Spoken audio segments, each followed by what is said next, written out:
mohonkanlah ampunan untuk mereka dan bermusyawarahlah dengan mereka dalam urusan itu. Kemudian, apabila engkau telah membulatkan tekad, maka bertawakallah kepada Allah.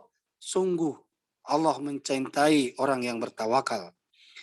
Iyang surukumullahu fala ghaliba lakum wa dulkum faman dalladhi yansurukum min ba'di wa 'alallahi falyatawakkalul mu'minun.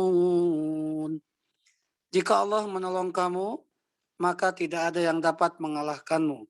Tetapi jika Allah membiarkan kamu, tidak memberi pertolongan, maka siapa yang dapat menolongmu setelah itu?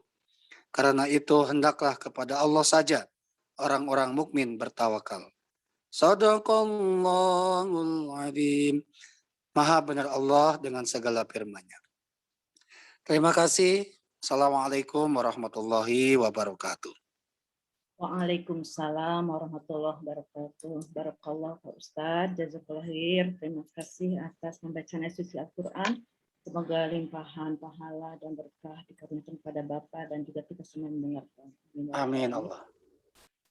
Bapak Ibu sekalian, kami dari alumni Haji 2015 Khalifah yang menyelenggarakan acara ini tentunya tidak lepas dari dukungan Bapak Rustam Sumarna dan juga kru dari Khalifah Tour.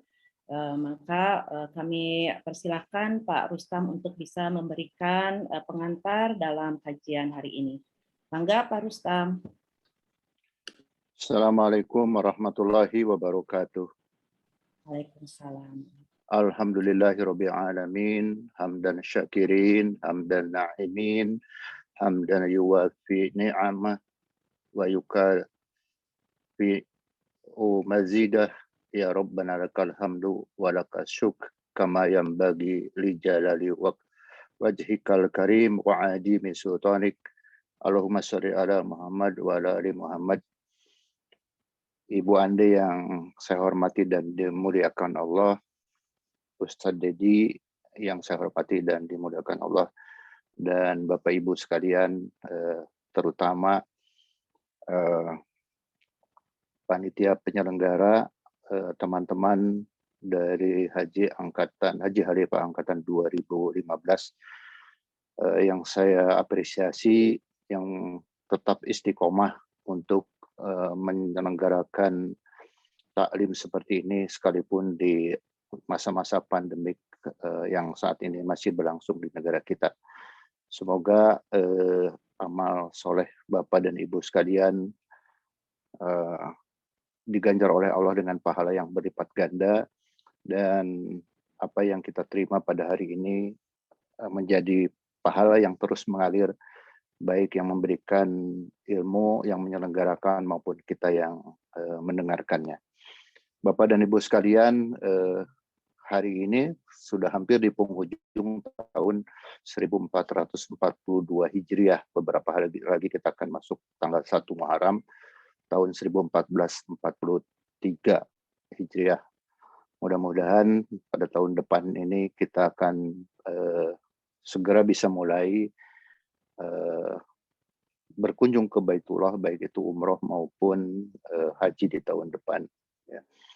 Bapak dan Ibu sekalian, sekedar informasi saja, tanggal 1 Muharram nanti, tepatnya tanggal 9 Agustus, sebetulnya umroh sudah dibuka ya, dengan berbagai macam protokol yang ditetapkan oleh pemerintah Arab Saudi. Namun qadarullah, jamaah Indonesia belum diperkenankan untuk masuk ke Tanah Suci. Mudah-mudahan larangan ini akan segera dibuka. Khalifah bersama-sama dengan pengurus asosiasi haji dan umroh lainnya sedang terus-menerus berusaha berkomunikasi dengan Kementerian Agama, Kementerian Luar Negeri maupun Kementerian Haji di Tanah Suci agar larangan itu segera dibuka. Mohon doanya dari Bapak dan Ibu sekalian. Jadi sekali lagi terima kasih untuk Bu Ande, Ustadz Dedi, Mbak Yuli, Pak Kuku, Niti, dan yang lain-lainnya yang selalu istiqomah, dan kami berharap tetap istiqomah untuk selalu menyelenggarakan taklim-taklim seperti ini yang insya Allah sangat bermanfaat baik bagi saya pribadi maupun bagi jamaah yang lain. Sekali lagi terima kasih. Wabillahi taufiq wal hidayah. Wassalamualaikum warahmatullahi wabarakatuh. Waalaikumsalam warahmatullahi wabarakatuh. Jazakallahu khair Pak Rustam. Semoga kesempatan kita untuk berkunjung ke Tanah Suci bisa segera terlaksana ya Pak. Amin. Kita Amin. rindu Amin. banget bisa kembali ke sana. Iya Bu, aduh. Ya. Semoga wabah ini bisa diangkat dari bumi kita. Amin. Amin ya rabbal alamin. Bapak Ibu sekalian, kita akan masuk ke inti acara, yaitu kajian dengan materi Tanda Allah Berpaling Darimu yang akan disampaikan oleh Ustadz Dedi Haryadi, LC, Ustadz kita semua. Semoga keberkahan dan ridho Allah mengiringi kita di dalam kajian di Taman Tamasura ini. Untuk terselenggaranya kajian ini dengan baik, nanti Bapak Ibu sekalian yang akan bertanya, silakan untuk mencatat di kolom chat, nanti saya akan bacakan. Semoga semua bisa tersampaikan, tapi kalau misalnya tidak, nanti mungkin akan dijawab yang intinya saja yang terkait dengan materi. Mangga Pak Ustadz, saya serahkan pada Pak Ustadz. Pak Dol. Baik, terima kasih Ibu Ande dan Bapak Rustam. Saya mohon izin Pak. Baik. Bismillahirrahmanirrahim. Bu Ande, suara saya cukup terdengar jelas insya Allah? Jelas. Baik, alhamdulillah. Assalamualaikum warahmatullahi wabarakatuh. Waalaikumsalam. Alhamdulillahirabbil alamin. Alhamdulillahilladzi bi ni'matihi tatimmus shalihat wa asyhadu an la ilaha illallah wahdahu la syarikalah wa asyhadu anna Muhammadan abduhu wa rasuluh al-mab'utsu rahmatan lil alamin. Allahumma aftah lana qulubana wa alhimna rusdana wahdina ila siratikal mustaqim. Allahumma salli wa sallim wa barik ala Muhammadin wa ala alihi wa ashabihi azma'in. Yang teramat saya muliakan, saya takdimi, saya hormati sepenuh hati Bapak Rustam Sumarna selaku mudir di Khalifah Tour Bandung. Mudah-mudahan senantiasa sehat, baik, berkah selalu Pak. Salam baktos buat Ibu. Terima kasih Ustadz. Sama-sama. Kemudian juga yang teramat saya hormati, saya takzimi, saya muliakan juga Bapak Kukuh sebagai Ketua Alumni Haji Khalifah 2015. Semoga senantiasa baik, sehat, berkah selalu.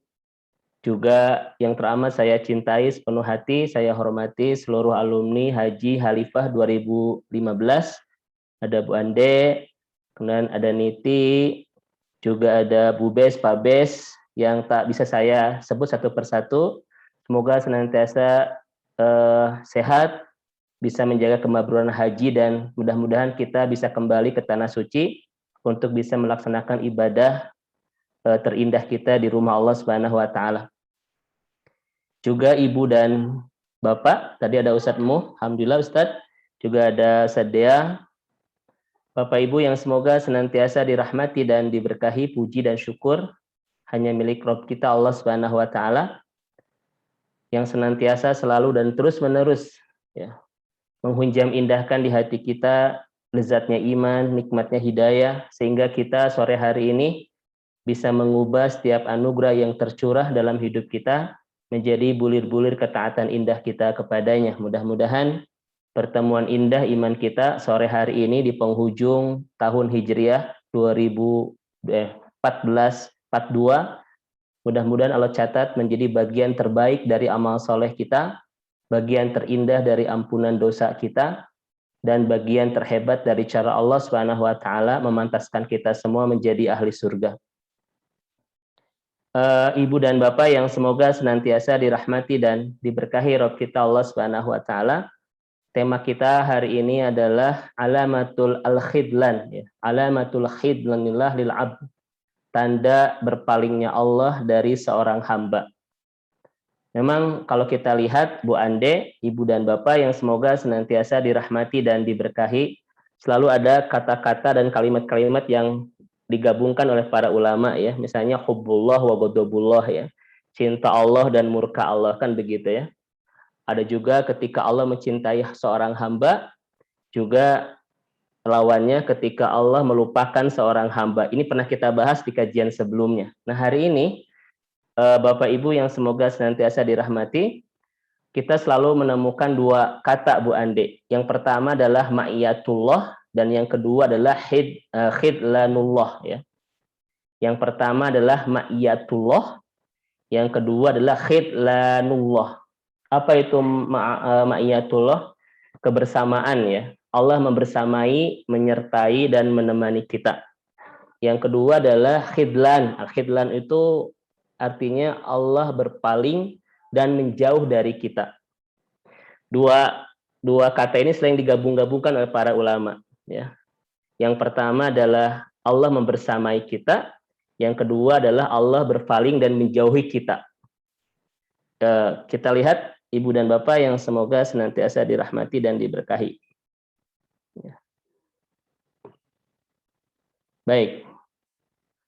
Nah, ini ya, dua kata yang sering kita letakkan kepada Allah Subhanahu wa taala. Yang pertama adalah ma'iyatullah, yang kedua adalah khidlanullah. Allah membersamai, menyertai dan menemani kita, dan yang kedua adalah Allah berpaling dan menjauhi kita. Ya. Maka kata para ulama, tidak ada kenikmatan hidup yang terindah, Bu Ande, itu kecuali kita sudah mendapatkan ma'iyah, kebersamaan Allah ya. Allah membersamai, menyertai dan menemani kita. Ini adalah momentum dan episode hidup bagi seorang terindah bagi seorang hamba. Kenapa? Karena kalau kita lihat di dalam tafsir-tafsir Al-Qur'an, kalau Allah sudah membersamai kita, sudah menyertai, sudah membersahabati hidup kita, maka kita akan mendapatkan dua hal yang tidak Allah berikan kepada selainnya. Yang pertama adalah hibdullah dan yang kedua adalah taufikullah ya. Ini dua hal terindah yang bisa kita dapatkan kalau Allah sudah membersamai, menyertai dan membersahabati hidup kita. Yang pertama adalah hibdullah. Hidup kita dijaga sama Allah Subhanahu wa taala. Salah satu penjagaan terbaik Allah kepada kita adalah Bande, Allah menjaga kita dari hal-hal yang buruk ya. Allah menjaga kita dari hal-hal yang buruk, termasuk keburukan sebuah kemaksiatan. Makanya, Ibu dan Bapak yang semoga senantiasa dirahmati dan diberkahi, kalau orang sudah dibersamai oleh Allah, susah sekali berbuat kemaksiatan itu. Susah sekali berbuat keburukan itu. Ayawe halangana lah gitu bahasa Sundanya. Ayawe halangana. Iya terjadi begitu. Nah, meni hararese teuing nah gitu. Itu tanda kita harus bersyukur. Memang Allah Subhanahu wa taala sedang menjaga kita dari keburukan. Kan suka ada Bu Ande, Bapak Ibu ya, ingin berbuat sesuatu yang buruk tetapi terjadi wae. Ini jadi bahasa Sunda gini, mohon maaf ya. Selalu ada halangan gitu. Itu namanya adalah hibdullah. Memang Allah sedang menjaga kita dari hal-hal yang tidak baik. Masya Allah. Termasuk adalah dari penyakit dan lain seterusnya. Yang kedua, Bu Ande, Bapak Ibu, kalau Allah sudah membersamai, membersahabati, menemani dan menyertai hidup kita, kita akan menemukan taufikullah. Allah memudahkan hidup kita dalam segala momentum kebaikan. Ya. Kan ada Bu Ande ya, orang ingin berbuat baik, ayawe halangan. Jadi halangan ini menghalangi orang berbuat baik, menghalangi orang berbuat buruk, kan begitu ya. Ini ingin berbuat baik, selalu ada rintangan, selalu ada halangan, terjadi wae. Itu namanya apa? Memang orang itu belum mendapatkan taufik dari Allah Subhanahu wa taala. Karena kalau kita sudah mendapatkan taufik, selalu Allah mudahkan, selalu Allah lancarkan di setiap event-event kebaikan di kehidupan kita. Dan mudah-mudahan Ibu dan Bapak sekalian, tadi doa Pak Rustam juga buat kita bersama, mudah-mudahan Allah segera angkat, tadi juga doa Bu Ande, wabah saat ini, biar kita, cita-cita kita, impian kita, kerinduan terbesar kita untuk segera datang ke Baitullah, segera Allah penuhi insya Allah ya. Nah, ini Ibu dan Bapak yang semoga senantiasa dirahmati dan diberkahi Allah. Makanya Kalau orang sudah dibersamai oleh Allah, Pak, makin sulit berbuat keburukan dan makin dimudahkan berbuat kebaikan. Itulah momentum terhebat di kehidupan seorang hamba itu. Dan mudah-mudahan kita semua seperti itu ya, insya Allah. Ini yang pertama, ma'iyatullah. Kalau Allah sudah membersamai hidup kita. Dimudahkan di dalam kebaikan dan disulitkan di dalam keburukan. Dan Allah jaga kita dari berbagai hal yang tidak baik di kehidupan kita. Mudah-mudahan ibu dan bapak sekalian, kita senantiasa hidup kita dijaga oleh Allah Subhanahu wa taala, dilindungi, dirawat dan dipelihara ya. Kemudian, makanya kita lihat kata-kata Ali bin Abi Thalib sangat indah sekali tentang bab taufik ini ya. Apa kata Ali bin Abi Thalib, ibu dan bapak, tentang taufik ya? Beliau mengatakan hal yang sangat indah sekali. Yang pertama kata Ali bin Abi Thalib, Bapak Ibu, at-taufik khairul qaid. Ya. At-taufik khairu qa'idin wa husnul khuluq khairu qarinin wal aqlu khairi terhalang sahibin wal adabu khairu miratin wala wahsyata asyaddu minal uzbi. Itu kata Ali bin Abi Thalib dalam kitab Syu'bul Iman ya. Kata beliau, Bapak Ibu sekalian, ya, tidak ada sebaik pemimpin kecuali taufik Allah. Kenapa? Karena taufik ini akan terus memimpin hidup kita dalam kebaikan. Tidak ada panglima, tidak ada pemimpin yang paling baik dalam hidup kita kecuali taufik dari Allah. Kenapa? Karena hidup kita akan terus dipimpin, dibawa, dibimbing, diboyong dalam event-event kebaikan. Yang kedua, wa husnul khuluq khairu qarinin. Tidak ada pendamping yang paling baik untuk hidup kita kecuali akhlak yang baik. Itu kata Ali bin Abi Thalib ya. Bukan berarti saya menafikan pasangan hidup, bukan Banda ya. Ternyata ada yang lebih baik daripada engkau. Nanti jangan bilang begitu Bapak Ibu ya. Ali bin Abi Thalib mengatakan tidak ada pendamping terbaik dalam hidup kita kecuali akhlak yang baik. Kenapa? Karena akhlak yang baik Bapak Ibu akan melahirkan dua hal, hubbullah wa hubbul ibad. Cinta Allah dan cinta manusia itu. Itu kata para ulama. Akhlak yang baik akan menghadirkan cinta Allah dan cinta sesama. Saya bertanya kepada Bapak Ibu, kira-kira kita senang nggak kalau orang itu berakhlak baik, Bapak Ibu? Pasti senang itu. Makanya kalau Bapak Ibu ingin dicintai oleh Allah dan sesama kita dan hamba-hamba Allah, itu kita harus menjadikan akhlak baik itu sebagai sebaik-baik pendamping hidup kita. Ya. Dan ketiga kata Ali bin Abi Thalib, ya, tidak ada yang paling baik dari akal kita. Ya, mohon maaf, tidak ada yang paling baik dari sahabat kita kecuali akal kata Ali bin Abi Thalib. Ya. Jadi tidak ada pemimpin terbaik kecuali taufik Allah. Yang kedua, tidak ada pendamping terbaik kecuali akhlak yang baik. Yang ketiga, tidak ada teman terbaik kecuali akal yang lurus, Bapak Ibu sekalian. Ya, kalau kita pakai akal selalu bisa memilah mana baik, mana benar, mana salah, mana baik, mana buruk ya. Kalau kita pakai akal kita. Dan Bapak Ibu, tidak ada warisan terbaik kecuali adalah adab. Nah gitu. Itu kata Ali bin Abi Thalib. Wala wahsyata asyaddu minal ujub. Dan tidak ada keganasan yang paling ganas itu kecuali kesombongan. Ujub, apa ujub itu Bu Ande? Ujub itu apa ya? Ujub. Ini kalau tangan saya begini Bapak Ibu itu harus segera dibantu itu. Susah saya itu. Ya. Bentar. Nah, ini kata Ali bin Abi Thalib, ibu dan bapak yang semoga senantiasa dirahmati dan diberkahi Rabb kita Allah Subhanahu wa taala. Ya. Dan mari kita lihat kenapa ujub itu atau apa ujub itu bangga kepada diri sendiri itu disebut dengan keganasan yang paling ganas ya. Atau apa ya? Wahsyah itu kekerasan hidup yang paling keras. Kita lihat Bapak Ibu sekalian. Jadi begini. Oke. Kita lihat, dan ternyata Bu Ande, Bapak Ibu sekalian, salah satu penyebab Allah berpaling dari seorang hamba, ya, Ini salah satu penyebab. Kan kita hari ini tidak bahas penyebab, tapi bahas tanda. Salah satu penyebab Allah berpaling dari seorang hamba adalah i'jabu bin nafsi. Karena hamba ini selalu ujub, selalu membanggakan diri sendiri. Ya. Ini kata para ulama. Silakan Bapak Ibu cek kitab-kitab itu para ulama. Salah satu penyebab Allah berpaling dari seorang hamba karena hamba ini punya penyakit yang sangat buruk. Yang penyakit ini, Bapak Ibu sekalian, itu pernah melemparkan iblis dari surga dan tidak mungkin bisa membawa kita ke surga. Takabur, sombong, dan ujub itu. Saya ulang kembali Bapak Ibu. Kenapa ujub itu penyakit yang paling buruk? Asyaddu wahsyah, ya, Bu Ande ya. Karena penyakit ini pernah melemparkan iblis dari surga ke bumi dan tidak mungkin bisa membawa kita dari bumi kemana? Ke surga. Karena Rasul mengatakan la yadkhulul jannah man kana fi qalbihi darrah minal kibr. Gak mungkin orang itu ke surga kalau di hatinya ada setitik ujub, kesombongan, Bapak Ibu sekalian. Itu kata Rasulullah SAW. Dan Bapak Ibu lihat di dalam Al-Quran, apa yang menyebabkan iblis terlempar dari surga ke bumi, yaitu adalah kesombongan juga ya. Nah ini Bapak Ibu sekalian, salah satu penyebab kenapa Allah Subhanahu Wa Taala itu berpaling dari seorang hamba.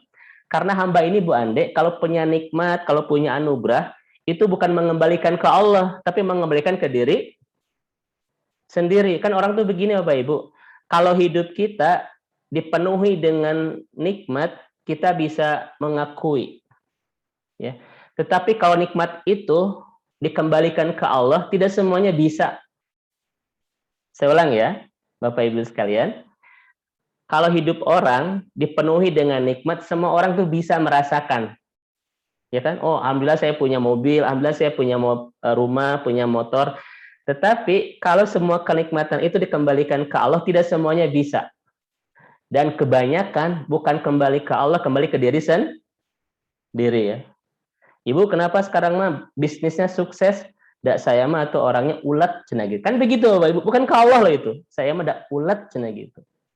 Ibu kenapa sekarang sehat? Kebetulan dokter saya mah sangat spesial dan pakar dari luar negeri cenah gitu. Orang tuh bukan kembali ke diri sendiri tapi kembali ke Allah, tapi kembali ke diri sendiri ya. Ibu kelihatan wajahnya bercahaya seperti soleh, dan saya mah tuh tahajud siang malamnya gitu. Itu sombong, bohong gitu ya. Itu Bapak Ibu sekalian.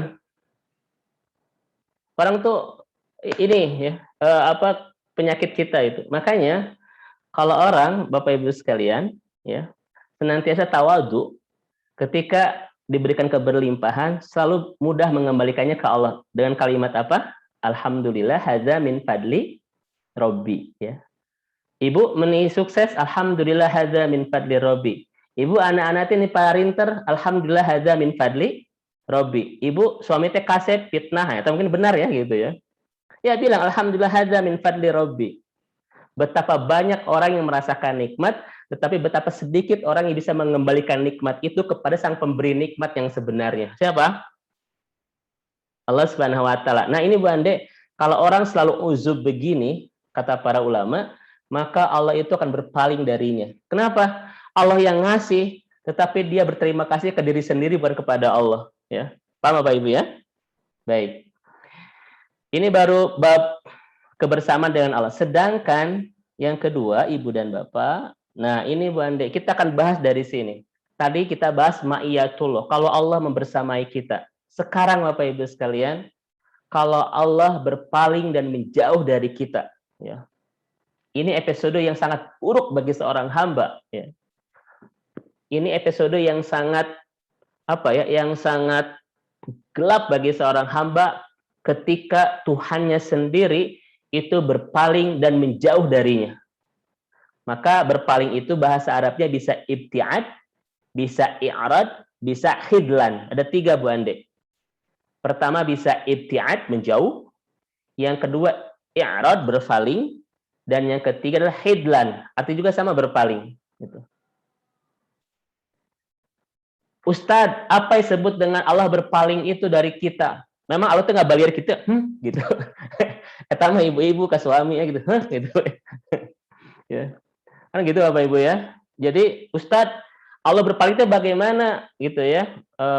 Allah bilang you and me and begitu atau bagaimana gitu atau gitu ya memalingkan wajah itu ya atau apa begitu. Dan ternyata kata Imam An-Nawawi, ibu bapak, yang disebut dengan Allah berpaling itu adalah, nah ini Bu Ande, al-khadlu tarkul i'anah wan nasri. Allah itu meninggalkan hamba itu sehingga dia tidak mendapatkan pertolongan dan tidak mendapatkan bantuan hidupnya. Gitu. Jadi bukan memalingkan muka sampai kata Allah tuh bukan begitu Bapak Ibu ya. Tetapi yang disebut dengan berpaling Allah kepada kita adalah tarkul i'anah wan nasr. Allah itu menjauhi kita sehingga kita tidak mendapatkan bantuan dan pertolongan dari Allah untuk hidup kita. So, kira-kira Bapak Ibu hidup kita repot gak kalau Allah sudah berpaling dari kita? Ya. Jangankan Allah yang berpaling, suami ibu berpaling, coba ibu nyari hati itu. So, Bu, Ustadz, suami saya berpaling ke lain hati, kan begitu Bu ya? Gitu. Pasti kita nyari hati ya Bu ya, begitu. Jangankan Allah Bapak Ibu sekalian, yang segala kebutuhan kita Allah sediakan, yang segala doa kita Allah kabulkan loh, yang segala kebutuhan kita Allah kasih. Suami kita atau siapapun yang dekat dengan hati kita kemudian berpaling dari kita, nyari hati itu Bu. Sakitnya di mana? Terserah ibu. Tengkilan wae. Bapak Ibu sekalian, bayangkan, ini mah Tuhan yang memelihara kita, yang memberikan rezeki dalam hidup kita, yang mengurus kita di siang dan malam, yang menyediakan semua kebutuhan kita, yang memenuhi semua keinginan kita, Bu Ande ya, yang menjaga kita di siang dan malam, itu berpaling dari kita. Maka serepot apakah episode kehidupan seorang hamba ini? Coba bayangin. Kenapa? Karena dia butuh pertolongan yang tidak ada yang bisa menolong kecuali pertolongan dari Tuhannya. Karena dia butuh bantuan yang tak mungkin bisa dia dapatkan bantuan itu kecuali dari Allah Subhanahu wa taala. Ustadz, benar nggak bahwa kita ini butuh bantuan? Iya. Allah mengatakan dalam Al-Qur'an, "Khuliqal insana dhaif." Kita diciptakan oleh Allah itu lemah, butuh bantuan, butuh pertolongan. Sok ibu bapak sekalian, ibu bapak butuh pertolongan dicekeun sama Allah, nyeri hati itu. Sakit hati. Ibu ka suami, ya, ibu dapur tos teu aya naon nyukun artos, nanti berpaling gitu. Tak gue nyeri hati itu. Sakit hati ya. Jangankan suami, jangankan Allah suami kita begitu. Bapak Ibu sekalian, bayangin episode terburuk seorang hamba adalah ketika dia tidak mendapatkan pertolongan dan bantuan dari Allah Subhanahu wa taala. La haula wala quwata illa billah. Kita tidak mungkin Bapak Ibu tanpa Allah Subhanahu wa taala. Betul kan? Without Allah nothing. Nah, ini namanya khidlan. Wah, kira-kira bahasan sekarang penting nggak Bapak Ibu sekalian? Ya. Ustadz, abdi teh nuju riweuh pisan, ieu riweuh sigana mah Allah berpaling. Mungkin saja Bapak Ibu. Coba saya lihat wajah-wajah yang Allah sedang berpaling darinya ya. Saya lihat dulu. Ada berapa? Ustadz yang menisu udan gitu. Wah, Bapak Ibu sekalian, Masya Allah. Ya. Nah ini al-khidlan tarkul i'anah wan nasr. Kalau Allah sudah menjauh dan berpaling dari seorang hamba, Allah tinggalkan baginya pertolongan. Allah jauhkan darinya bantuan. Lalu Bapak Ibu sekalian, mau ke siapa? Dan siapa yang akan menolong kita kalau Allah sudah tidak menolong? Siapa yang akan bantu kita kalau Allah sudah tidak membantu? Ya. Kebayang bagaimana kisah hidup kita selanjutnya. Pasti penuh dengan rarudet. Apa itu rarudet? Nah itu ya. Baik, maka kita lihat yang tadi surat yang dibaca oleh Ustadz Mu sangat indah sekali ya. Ali Imran 160. Bapak Ibu. Nah ini. Ya. Coba silakan, ayatnya indah sekali. A'udzubillahi minasyaitonirrajim. Bentar. Iyansurukumullah fala ghaliba lakum. Jika Allah menolong kamu, maka tidak akan pernah ada yang bisa mengalahkanmu Allah. Bapak Ibu, jika Allah menolong kamu, maka tidak ada yang bisa mengalahkanmu. Wa iyahdulukum faman dzalladzi yansurukum min ba'dih. Dan jika Allah membiarkan kamu berpaling darimu, maka siapa yang akan menolong kamu setelah itu? Masya Allah Bapak Ibu. Jika Allah menolong kita, tidak ada yang bisa mengalahkan kita. Jika Allah berpaling dari kita, lalu siapa yang akan menolong kita? Wa 'alallahi falyatawakkalul mu'minun. dengan demikian maka bertawakallah kepada Allah Subhanahu wa taala wahai orang-orang beriman. Kan begitu ya. Hendaklah kepada Allah saja orang-orang beriman itu bertawakal. Saya ingin bertanya kepada Bapak Ibu, Bu, ingin nggak hidup kita ditolong oleh Allah dan Allah tidak berpaling dari hidup kita? Bapak Ibu sekalian, ini ingin banget atau ingin biasa? Allah menikitunya Ustaz ya. Siapa yang ingin ditolong hidupnya oleh Allah untuk dibereskan semua masalah-masalah hidupnya, rezekinya, rumah tangganya, penyakitnya, ya, semua persoalan-persoalan kehidupannya yang sering melukai perasaannya, menyakiti hatinya, dan menjeraikan air matanya itu. Yang kedua, siapa yang tidak ingin Tuhannya menjauh dari hidupnya, maka wa'alallahi falyatawakkalul mu'minun. Hendaklah dia menguatkan keberharapannya, kebergantungannya, kebersandarannya kepada Allah. Itu Bapak Ibu sekalian, itu rumus Bu Ande.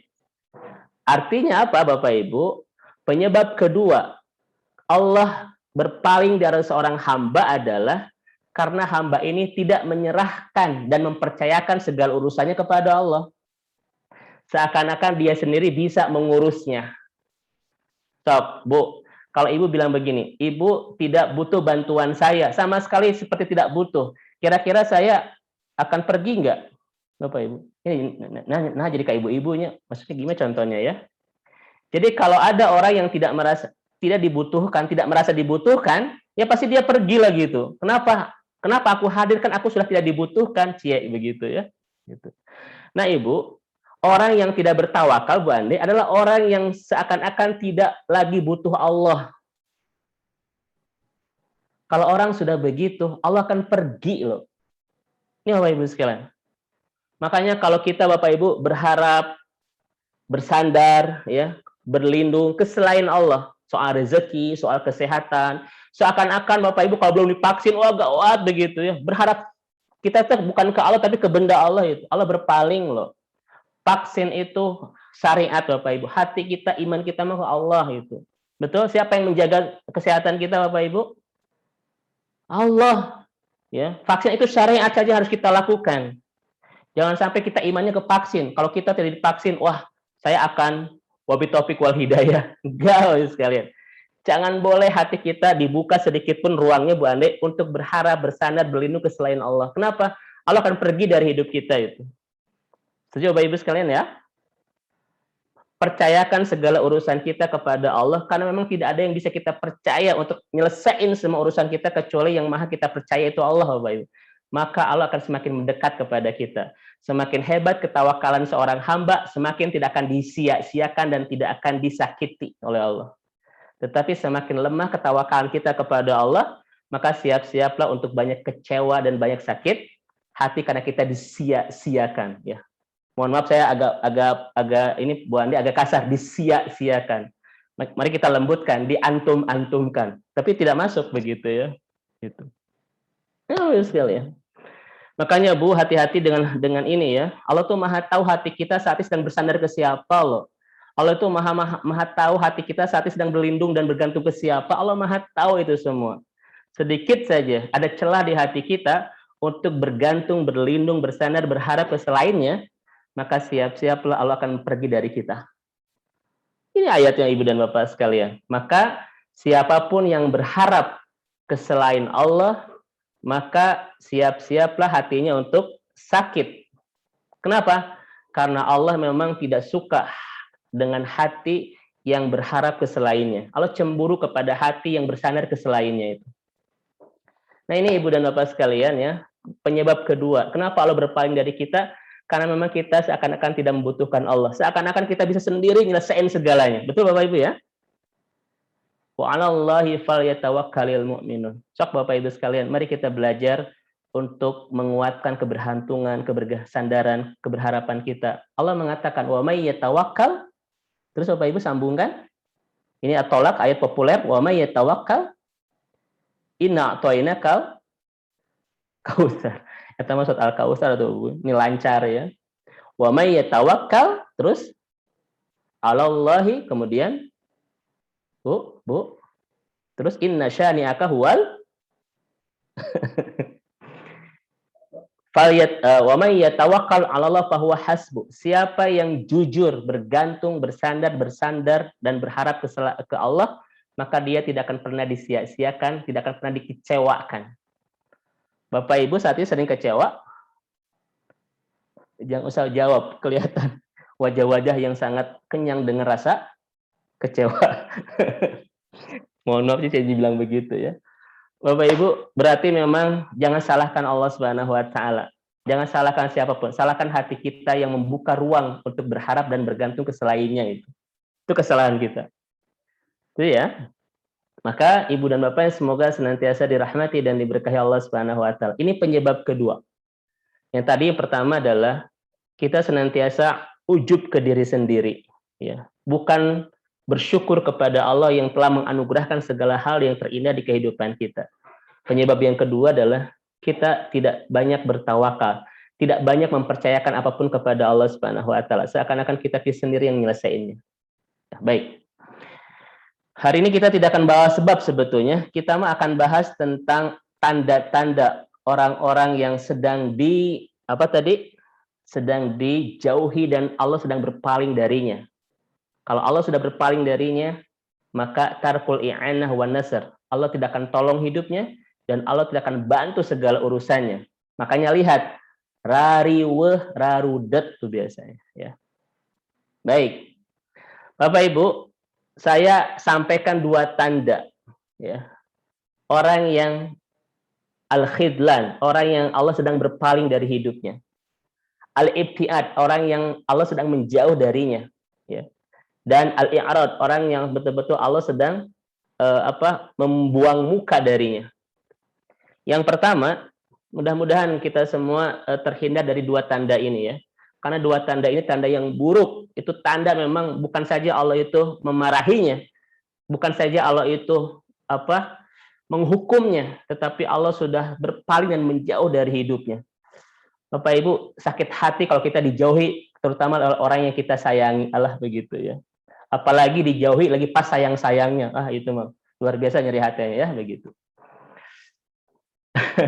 Nah jadi ngebahas begitu ya. Baik, tanda yang pertama Ibu dan Bapak sekalian ya, silakan baca kitab-kitab apapun karena saya menelaah banyak kitab ya untuk kajian kita hari ini. Yang pertama, hampir semua ulama sepakat ini tanda yang paling semua ulama itu ngebahas ini. Insigolul abdi bima la ya'nihi. Itu tanda pertama. Oh, lihat bahasa Arabnya ya. Bentar. Nah, ini yang pertama. Istigolul abdi bima la ya'nihi. Apa itu? Hamba ini disibukkan hidupnya dengan sesuatu yang tidak bermanfaat. Bukan hanya untuk dunianya, tetapi untuk akhiratnya. Kita habis waktu, kita habis segala hal, tetapi sama sekali tidak memberikan manfaat buat akhirat kita. Ini tanda pertama, Bapak Ibu sekalian. Kita merasa capek, kita merasa lelah, kita merasa terkuras, Bapak Ibu ya. Tetapi sebetulnya sama sekali tidak memberi manfaat untuk masa depan kebahagiaan kita di akhirat. Itu tanda apa? Karena ulama, Allah sedang i'rad dari hidupnya. Allah sedang ibtiad, Allah sedang khidlal dari hidupnya itu. Ya. Masya Allah, Bapak Ibu sekalian. Kita lihat misalnya kalimat dari para ulama kita. Baik. Nah, ini dari Arif Al-Yamani rahimahullah, ini ulama besar ya. Dalam kitab Hilyatul Aulia. Ini salah satu kitab referensi Bapak Ibu mesti baca ya, mesti punya lah kitab ini. Bagus banget. Hilyatul Aulia. Apa kata Syarif? Inna min a'radillah anil abdi ayasgolahu bima la yanfa'uhu. Sesungguhnya dari tanda-tanda Allah berpaling menjauh dari hidup seorang hamba adalah Allah sibukkan dia, ya. Allah sibukkan hamba ini bima la yanfa'uhu, dengan sesuatu yang tidak memberikan manfaat baginya. Dan ulama sepakat, manfaat apa? Manfaat akhirat, Bapak Ibu sekalian.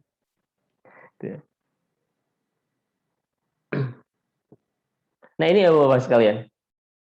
Kenapa? Karena kalau orang Bapak Ibu sekalian, ya, sudah sibuk dengan hal yang tidak bermanfaat untuk akhiratnya, dia tidak akan pernah punya waktu untuk hal yang bermanfaat untuk akhiratnya. Saking banyaknya kemana-mana Bapak Ibu, ngaji nggak bisa, ini nggak ada waktu, ini nggak ada waktu itu. Ya. Kalau orang disibukkan dengan sesuatu yang tidak memberikan manfaat kebaikan bagi akhiratnya, maka dia tidak akan pernah punya waktu untuk sesuatu yang bermanfaat untuk akhiratnya. Itu kata Syekh Arif Al-Yamani rahimahullah dalam kitab Hilyatul Ilya. Ya. Makanya Bapak Ibu ya, kita sering dapat ini. Kenapa nggak ngaji? Aduh, sibuk. Kenapa nggak tahajud? Aduh, abdinya kieu. Hati-hatilah Bapak Ibu sekalian. Jangan-jangan itu i'rad loh. Jangan-jangan itu ibtiad loh Bapak Ibu sekalian. Kenapa Allah sibukkan kita dengan sesuatu yang tidak bermanfaat? Agar kita tidak punya waktu untuk hal yang bermanfaat. Ya. Ini Ustadz kenapa ngegas? Nah, kita turunkan lagi Bu. Turunkan lagi begitu. Dan sore hari ini Bapak Ibu kita bisa ngaji. Karena saya yakin Bapak Ibu mah adalah kekasih Allah itu. Kelihatan wajah-wajah ahli surga begini ya. Masya Allah. Apalagi Bapak Ibu sekalian komandannya Pak Kukuh ya. Niti. Masya Allah ini kan mudah-mudahan mereka jadi komandan kita sampai ke surga insya Allah ya. Haji Khalifah 2015 ini. Bapak Ibu, persoalan Bapak Ibu tidak punya waktu untuk ibadah itu bukan hal sederhana. Kenapa tidak punya waktu untuk ibadah? Karena waktu kita habis bukan untuk hal yang bukan ibadah. Itu i'rad loh Bapak Ibu sekalian. Ya, bukan hal sederhana. Setiap waktu ketika ada hal-hal, ketika ada momentum-momentum kebaikan untuk akhirat kita, kita hampir tidak punya waktu. Kenapa? Waktu kita habis. Ustaz tong kita teuing. Ini serius teuing ya. Waktu kita habis Bapak Ibu sekalian. Ibu Bapak kadang Ustaz abi lelah, Ustaz abi capek. Ya, sok atuh istirahat gitu. Tetapi ternyata kesibukan kita, lelah kita ini ternyata bukan hal yang untuk bermanfaat untuk persiapan pulang kita ke akhirat Bapak Ibu sekalian. Saya sering sampaikan di kajian-kajian kita pekan ini kan. Bapak Ibu, kita saat ini sedang banyak bersedih Bu Ande ya. Karena kita mendengarkan saudara-saudara kita, orang yang kita cintai itu berpulang kepada Allah. Boleh jadi sekarang besok lusa adalah jadwal kita loh Bapak Ibu. Gitu. Coba Bapak Ibu, kita sedang lelah dengan hal yang tidak bermanfaat buat akhirat kita. Kita capek dengan hal yang tidak bermanfaat buat akhirat kita. Tiba-tiba kita harus pulang. Ternyata kita nggak bawa bekal Bapak Ibu sekalian. Ternyata kita nggak punya apa-apa. Naudzubillah ya. Oleh karena itu Ibu dan Bapak yang semoga senantiasa dirahmati dan diberkahi Rabb kita Allah Subhanahu wa taala. Baik, saya akan sampaikan kalimat Imam. Sedangkan Bapak Ibu sekalian, baik ya, baik saya kesini dulu. Saya sudah sampaikan kemarin, salah satu karakter calon ahli surga itu kan, di kajian kita di Ummahatul Qur'ani kemarin, hari Kamis ya, bukan, sebelumnya. Salah satu karakter ahli surga itu adalah kelihatan di dunianya Bu Ande. Jadi kalau Bapak Ibu ingin lihat orang ini ahli surga, lihat di dunia, itu kelihatan banget. Apa karakter dan DNA-nya yang tidak pernah bisa lepas darinya itu? Apa kata ulama? Tarkul amal warrubbah fima la yanfa'u fi daril akhirah. Yaitu orang yang tidak menyibukkan diri dengan keinginan yang tidak bermanfaat untuk masa depan akhiratnya. Itu ciri yang tidak lepas dari ahlul jannah kata para ulama. Ciri ahli surga itu, ya. Dia tidak menyibukkan diri, tidak menyibukkan dengan keinginan sesuatu yang sama sekali tidak memberikan manfaat untuk akhirat kita. Ustadz kan Abi banyak waktu habis di kantor, Bu. Kantor itu ibadah terindah loh. Bapak Ibu lihat Zuhruf ayat 72. Watil kal jannatu ulistumuha bima kuntum ta'malun. Allah sediakan surga bagi orang-orang yang bekerja. Itu kata Allah lah Bapak Ibu sekalian. Siapa bilang kerja di kantor itu bukan ibadah? Ibadah, tetapi belum tentu jadi ibadah kalau niat kita bukan karena Allah loh Bapak Ibu sekalian. Makanya hati-hati itu, ya. Jangan sampai kita habis waktu di kantor kita, Bapak Ibu ya, sampai berpuluh-puluh tahun, ternyata tidak jadi nilai ibadah. Kenapa? Ada yang salah dengan niat kita. Tetapi kalau niat kita hebat, maka kata Allah, kantor itu adalah surga. Kenapa? Wa tilkal jannati allati uristumuha bima kuntum ta'malun. Itu Az-Zukhruf ayat 72. Kantor itu bisa mengantarkan kita ke surga. Kenapa? Berjam-jam setiap hari, setiap minggu, setiap bulan kita ada di sana dan senilai ibadah. Wah, itu luar biasa membawa kita ke surga ya. Ustadz dari Abdi nonton sinetron ibadah tuh, sok ibu saya tanya bu, ketika nonton tuh bermanfaat buat akhirat tidak bu? Coba tolong jawab dengan jujur. Ibu nonton drama Korea, memang hidup itu tidak seindah drama Korea, tetapi harus yakin tidak serudet sinetron Indosiar. Bu. Bermanfaat bu? Kalau nggak bermanfaat tinggalin bu. Oh Ustadz, saya sedang menghayati wajahnya bikin aku teh adem ke iman. Wah itu terserah ibu itu mah ngeles gitu. Ustadz, kalau saya lihat film ini, Aldebaran itu bikin adem ke iman. Itu saya emang nggak yakin gitu. Masa adem ke iman begitu? Bahasa adem ke iman. Oh, tinggalin Bapak Ibu sekalian. Ya. Ustadz menikah kaku. Enggak, saya tidak nyuruh Bapak Ibu hidup kaku. Enggak, semua itu bisa jadi nilai ibadah. Tetapi logis kan, gitu ya. Ustadz, saya ke klub malam, tapi saya niatnya ibadah, logis nggak Bapak Ibu? Logis, kalau di sana tilawah Bu Ande. Logis itu kalau misalnya tilawah gitu. Tapi udah saya mah yakin tilawah dan enggak. Walaupun saya nggak pernah ke sana, saya nggak yakin. Logis. Ustadz saya ke kantor ibadah, logis Bu. Ustadz suami saya mah ini mancing, logis nggak Bapak Ibu? Logis itu. Ya. Ustadz suami saya mah nggak nyonya cupang, logis nggak Bu? Logis. Saya kasihan ke ibu, saya logiskan semuanya lah itu ya. Baik. Yang nggak logis mah hal yang maksiat diniatkan ibadah kan begitu ya. Begitu. Baik. Saya akan sampaikan dulu kalimat Abu Daud. Keren banget Bu Anda ya. Ini Bapak Ibu silakan temukan kalimat ini di sarah-sarah kitab An-Nawawi. Kan banyak tuh. Syekh Utsaimin ya, kemudian Ibn Arba'in An-Nawawi. Syekh Utsaimin Mustafa Bugo bikin syarah, Muhammad Toto bikin syarah, banyak banget ya. Dan setiap syarah dari Arba'in An-Nawawi ini di hadis pertama kan tentang innamal a'malu binniyat pasti memuat kalimat informasi dari Abu Daud ini. Kita lihat Bu Ande. Ini saya sampaikan. Katabtu an Rasulillah sallallahu alaihi wasallam, kata Abu Daud ya.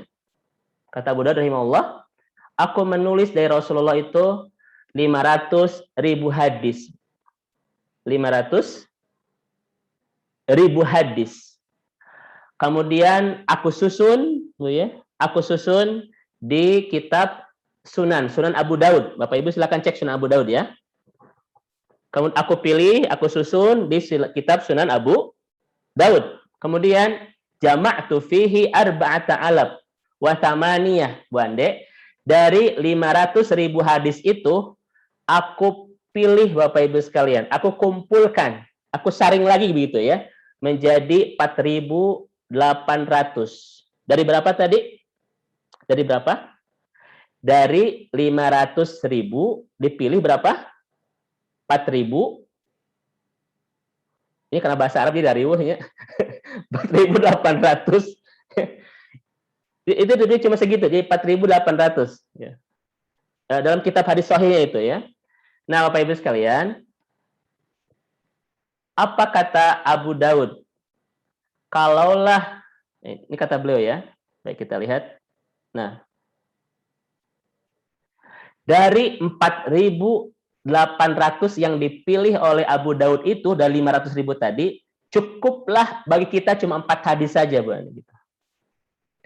Jadi kata Abu Daud, andaikan tidak ada hadis untuk membimbing hidup kita, cukup 4 hadis loh Bapak Ibu. 4 hadis ini sudah cukup membimbing hidup kita untuk bahagia dunia akhirat. Berarti keren banget ini Bapak Ibu sekalian ya 4 hadis ini. Karena itu pilihan Abu Daud dari berapa tadi Bu? 500.000 yang dipilih lagi sahihnya, yang sahihnya itu menjadi 4.800. Cukup 4 Bu Ande. Ya. Apa saja? Nah, Bapak Ibu, inilah hadisnya. Yang pertama adalah hadis dari Umar bin Khattab itu yang terkenal banget ya di Syarah Arba'in nomor 1 itu, innamal a'malu binniyat. Sesungguhnya amal itu tergantung niat. Ini hadis pertama Bapak Ibu sekalian. Kenapa hadis ini keren banget dan cukup buat kita? Karena seluruh karya-karya amal soleh kita ketika salah niatnya tidak akan menjadi pahala. Betul Bapak Ibu ya? Setuju ya? Nah ini Bapak Ibu. Ini hadis pertama yang dipilih oleh Abu Daud. Cukup buat kita, kalaupun tidak ada hadis yang lain. Innamal a'malu bin. Kita luruskan hati kita ketika beramal karena Allah. Di kantor bisa nggak jadi ibadah Bapak Ibu sekalian? Bisa karena Allah. Di rumah bisa nggak jadi ibadah, Bu? Karena Allah, Bu. Ibu di balong, Bu, lagi ngusep. Ini Ibu ngusep, ayah gitu, ayah. Bisa nggak jadi ibadah? Bisa karena Allah itu ya. Ibu ngegoes bisa nggak jadi ibadah, Bu? Karena Allah kita jaga kesehatan. Kenapa? Kesehatan tuh mahal. Karena kenapa disebut mahal? Karena kesehatan itu satu-satunya yang bisa memaksimalkan ketaatanmu. Makanya mahal kata Syekh Sya'rawi, paling mahal itu kesehatan. Betul ya? Kita niatnya karena Allah semua jadi ibadah itu. Saya juga sering ngagoes Bapak Ibu sekalian. Dan saya niatkan ibadah itu ya. Insya Allah jadi berpahala itu. Ini hadis pertama. Hadis kedua, yang cukup buat kita kalaupun tidak ada hadis yang lain adalah min husni islamil mar'i tarkuhu ma la ya'nihi. Kehebatan Islam seseorang adalah meninggalkan apa yang tidak bermanfaat baginya. Nah, ini Bu konteksnya nih. Ya. Jadi, kata Rasulullah SAW, Bapak Ibu, kehebatan Islam seseorang, kalau Anda ingin melihat sehebat apakah agamanya, maka lihatlah kesibukannya. Bermanfaat gak buat akhiratnya? Gitu Bapak Ibu. Maka seburuk-buruk orang dengan agamanya adalah yang menyibukkan diri dengan sesuatu yang tidak bermanfaat buat akhirat. Bapak Ibu setuju ya? Baik. Ini kayak pada diem semua ya. Saya kayak sendirian. Baik. Ada Ustaz, ada. Sanmu. Jagalah Sanmu. Ya Ustaz, alhamdulillah. Makanya Ustaz Muhya, insyaallah kalau kita lihat surat Al-Hujurat, Ustaz, saya tenang ada pendamping saya, nanti kalau ada saya salah kan nanti Ustaz Mu bisa meluruskannya insyaallah. Bapak Ibu, makanya kita lihat di surat Bu Ande di Al-Hujurat ayat 12 itu ya, Allah mengatakan jauhilah buruk sangka, jauhilah gibah, jauhilah tajasus. Ini kesibukan kita yang sama sekali tidak memberikan manfaat buat akhirat loh. Malah ini memberikan dampak yang buruk buat masa depan akhirat kita kan? Ya.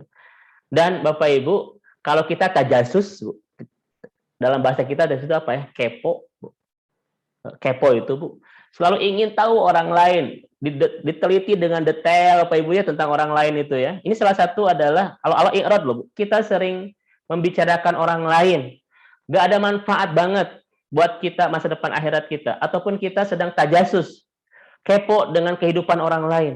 So Bapak Ibu kalau kita buka HP, Bu Ande ya lihat Facebook, Bu, kita berlama-lama itu lihat akun sendiri atau lihat akun orang lain. Kalau kita buka Facebook itu, Bu. Ya, yang Ibu. Oh iya. Sanmu masalah. Ya. Banyak iklannya, ya. Banyak iklan kajian. Saya juga sibuknya lihat Facebook Ustadzmu ya. Iya betul Ustadzmu ya, kita scroll sampai mungkin 1 jam sampai nyarande di sofa ataupun sampai ngagoler di bantal Bu ya. Kita lihat Facebook tuh saya yakin mungkin lihat kitanya Ustadzmu ya mungkin berapa detik, sisanya lihat siapa Pak Mu? Punya orang lain ya. Nah, ini khawatir Bapak Ibu, hati-hati. Itu termasuk adalah al-insyigol bima la ya'nihim. Kita sibuk dengan sesuatu yang tidak memberikan kebaikan buat masa depan akhirat kita. Makanya Ibu dan Bapak, hati-hati ya. Kalau kita selalu tidak punya waktu untuk kebaikan akhirat kita, berarti memang Allah sedang menghabiskan waktu kita untuk hal yang tidak bermanfaat buat akhirat kita. Itu tandanya Allah sedang i'rad. Ya. Ibu sok lihat IG Bu ya. Lihat IG itu Instagram. Dan yang banyak dilihat mah punya orang lain, punya artis ya, Setmu. Gitu ya. Nah, gitu. Kita nama sedikit, kita nama tidak ada yang menakjubkan di kita mah ya, akun kita mah. Yang lain yang keren-keren gitu. Nah, ini hati-hati Bapak Ibu sekalian ya. Nah, ini salah satu hadis dari Rasulullah. Cukup tanda kebaikan agama seorang adalah dia tidak menyibukkan diri dengan sesuatu yang tidak bermanfaat baginya. Insyaallah ya. Kemudian yang ketiga, Ibu dan Bapak, sebelum saya jelaskan, kata Abu Daud, Bapak Ibu, ini hadis ketiga cukup ya. Yang tadi terkait masalah iman, Bu Ande ya. Yang kedua adalah masalah keislaman kita. Kita sibukkan dengan ketaatan, Bapak Ibu. Karena orang kalau tidak sibuk dengan ketaatan, dia akan sibuk dengan ketidaktaatan. Cuma dua kok. Nanti saya sampaikan sebuah kalimat dari para ulama. Kalau orang tidak sibuk dengan kebaikan, pasti sibuk dengan keburukan. Kalau orang hidupnya tidak sibuk dengan ketaatan, pasti sibuk dengan ketidaktaatan. Ya, saya jelimetkan bahasanya biar Bapak Ibu bingung ya. Kalau bingung mah saya sepakat. Kalau Bapak Ibu bingung nggak punya kesempatan buat tunduh, nah itu alhamdulillah ya. Baik, yang ketiga sekarang Bu Ande, Ustaz Mo. Apa itu? La yakunul mu'min mu'minan hatta yardo li akhihi ma yardo li nafsihi. Ya.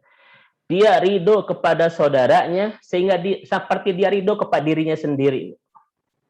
Ini Bapak Ibu, dia mencintai saudaranya seperti mencintai diri sendiri. Ini untuk ukhuwah Bu Ande. Ini untuk ukhuwah. Bapak Ibu, puncak ukhuwah itu adalah mencintai yang lain seperti mencintai diri sendiri itu. Dan harus sama level cintanya.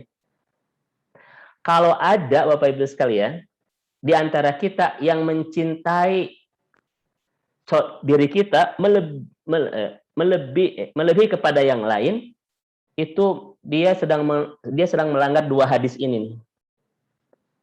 Ya.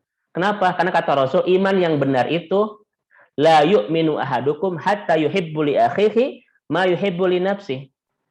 Jadi iman yang benar itu seorang mukmin dia mampu menyamakan cinta kepadanya dan cinta kepada saudaranya. Coba Bapak Ibu, kalau orang sudah mencintai saudaranya seperti mencintai diri sendiri, mungkin nggak gibah? Mungkin nggak Bapak Ibu? Mungkin nggak Bu? Kalau orang sudah mencintai saudara seperti mencintai diri sendiri, mungkin nggak suudon? Mungkin nggak hasud? Semua itu habis Bapak Ibu. Penyakit-penyakit hati ini habis. Makanya kalau ada nanti Bu Ande, kajian tazkiyatun nafs. Bagaimana cara kita ini membersihkan semua penyakit-penyakit hati kepada saudara kita? Satu, obatnya, cintai mereka sebagaimana Anda mencintai diri sendiri itu. Ridhoi mereka sebagaimana rindu kepada diri sendiri. Habis semua penyakit-penyakit hati itu. Suudon hilang, dengki hilang. Tadi tuh apa lagi? Yang belum saya sebutkan, gibah, semua hilang Bapak. Betul Bu Ustaz, mau hilang semua itu. Ibu Bapak, kalau kita datang ke pasar baru beli baju buat diri sendiri, cari yang terbaik atau asal ada? Pasti yang terbaik. Kalau Bapak Ibu kembali ke pasar baru, cari baju buat dibagikan, cari yang terbaik atau asal murah? Kalau beda, berarti iman kita belum benar Bapak Ibu sekalian. Ya, ini belum benar. Ini nanti Ustaz Wijayanto kalau ada bisa menyampaikan ini. Ustaz Wijayanto itu Bapak Ibu, kalau kita mencintai diri sendiri seperti kalau kita mencintai orang lain seperti mencintai diri sendiri, itu level tengah justru. Yang paling hebat adalah kita mementingkan orang lain daripada diri sendiri. Oh, itu keren. Tapi jangankan yang tengah, jangankan yang keren. Kita mencintai yang lain, tetapi kita tidak seperti mencintai diri sendiri. Bu, Pak, tolong sayangi anak-anak yatim seperti menyayangi anak-anak sendiri. Ini pesan Rasulullah. Ridho kepada saudaranya seperti ridho kepada dirinya sendiri. Sayangi anak-anak yatim seperti kita menyayangi anak sendiri. Ya, itu pesan Rasulullah SAW. Betapa banyak Bu kita tidak berhasil dengan iman ini. Ya. Kita hebatkan anak-anak kita, tapi kita biarkan anak-anak yatim itu. Apa kata Rasulullah? Siapa yang mengkafir anak yatim, aku dan dia begini di surga, itu kata Rasul. Kenapa Rasul sampai begini? Karena apa? Karena ini berat Bapak Ibu sekalian. Saking beratnya orang begini, Pak, sampai-sampai Rasul bilang itu, nanti dengan saya dan dia itu di surga begini. Tapi betapa banyak orang yang habis waktu untuk menghebatkan anak-anaknya, sampai lupa kepada anak-anak yatim itu. Ini Bapak Ibu sekalian. Ini untuk ukhuwah ya. Dan terakhir Bapak Ibu sekalian, ini untuk muamalahnya. Untuk muamalah. Tadi kan iman, kemudian amal soleh, kemudian yang ketiga ukhuwah, ya, Ustadzmu. Yang ketiga adalah, yang keempat bab muamalah. Al halalu bayyinun wal haramu bayyinun wa baina dzalika umurun mustabihat. Yang halal jelas, yang haram jelas, Bapak Ibu sekalian. Dan di antara keduanya ada yang samar-samar. Tetapi yang samar-samar ini kata Rasulullah itu tinggalkan. Kenapa? Karena lebih condong kepada yang haram, kata Rasulullah SAW. Ya Bapak Ibu, semuanya udah jelas, tinggal iman kitanya saja. Riba udah jelas begini. Ini udah jelas, tinggal iman kitanya loh. Betul nggak Bapak Ibu sekalian? Sudah jelas semuanya. Lalu kenapa kita bingung? Karena kita ingin membolehkan hal yang tidak boleh. Itu yang bikin kitanya rada rudet. Ya kan Bapak Ibu? Kita ingin membolehkan hal yang tidak boleh, makanya kita rada rudet. Padahal sebetulnya kalau kita nurut aja, semua jelas kok. Setuju? Hadis pertama terkait bab iman. Hadis kedua terkait bab amal soleh. Hadis ketiga terkait bab ukhuwah. Hadis keempat terkait bab muamalah. Urusan kita dan finansial itu. Urusan kita dengan rezeki.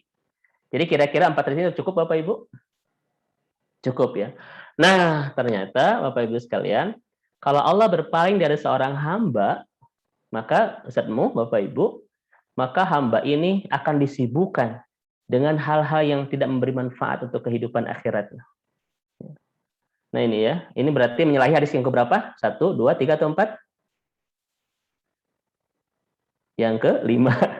5 tayang ya. Yang kedua ya. Setuju ya Bapak Ibu? Baik. Kita lanjut Ustadzmu. Bapak Ibu, nah kita lihat. Ini kita habis waktu untuk hal yang sia-sia, yang tidak bermanfaat sama sekali. Dan ternyata kata Ibnu Qayyim al-Jauziyah, Bapak Ibu, kehilangan menyia-nyiakan waktu, Bapak Ibu, itu lebih berat, lebih buruk daripada kematian. Itu kata Ibnu Qayyim. Menyia-nyiakan waktu lebih buruk daripada kematian. Halo, Bapak Ibu, kalau kita kan sibuk dan hal-hal yang tidak bermanfaat, itu nyanyiin waktu kan, Bu Ande ya. Dan ternyata itu kata Ibnu Qayyim lebih buruk daripada kematian. Ustadz, kenapa? Why? Kalau ke Ustadz jangan why Bapak Ibu, bahasa Indonesia saja. Kenapa gitu? Atau bahasa Sunda apa-apa? Naon gitu ya. Kenapa? Tong why? Ternyata kata Ibnu Qayyim, karena pertama li'anna ida'atul waqt, karena menyibukkan diri untuk hal yang tidak bermanfaat buat akhirat, ta'uka anillah wa darul akhirah, memutus hubungan Anda dengan Allah dan surga. Itu baik sekali. Ya, membuat surga dan Allah itu berpaling. Sedangkan kematian hanya memutuskan Anda dari dunia dan penduduknya saja, bukan penduduk dunia dan penduduk coba dibantu. Dunia dan Hidupnya. bukan, dunia dan orang-orang yang ada di dalamnya gitu loh. Itu ya. Itu kata Ibnu Qayyim Bapak Ibu. Kenapa menyia-nyiakan waktu lebih buruk daripada kematian? Kalau kematian hanya memutus hubungan kita dengan dunia dan orang-orang yang ada di dalamnya, sementara menyia-nyiakan waktu memutus hubungan kita dengan Allah dan surga. Itu kata Ibnu Qayyim al-Jauziyah. Makanya asyaddu kata beliau ya. Ini mudah-mudahan ini sebetulnya menguatkan kembali hal yang pernah disampaikan oleh Ustadz Gun-Gun Gunawan ya, Ustadz Abu Ande, di kajian tentang bab istiqomah. Saya pernah dengar sebentar ya, di kajian Haji 2015 di bulan-bulan yang lalu lah gitu. Mungkin masih ingat ya, karena hafalan Bapak Ibu, terutama alumni jamaah haji ini sangat kuat-kuat ya. Tahu banget kajian-kajian kita di bulan-bulan tahun-tahun sebelumnya itu masih segar diingatan. Itu kata Ibnu Qayyim al-Jauziyah Bapak Ibu. Makanya dari hari ini Bapak Ibu, tidak boleh ada waktu yang terbuang, harta yang keluar ya, usia yang mengurang, kecuali semuanya adalah kesibukan kita untuk membangun istana kebahagiaan kita nanti di akhirat. Bapak Ibu keluar rumah, pastikan ini bermanfaat nggak buat akhirat. Kalau enggak, jangan. Bapak Ibu buka TV, nyetel TV, bukan buka TV ya. Pakai terserah lah, pokoknya TV gitu ya. Bermanfaat ya buat akhirat, kalau enggak ya jangan. Gitu loh.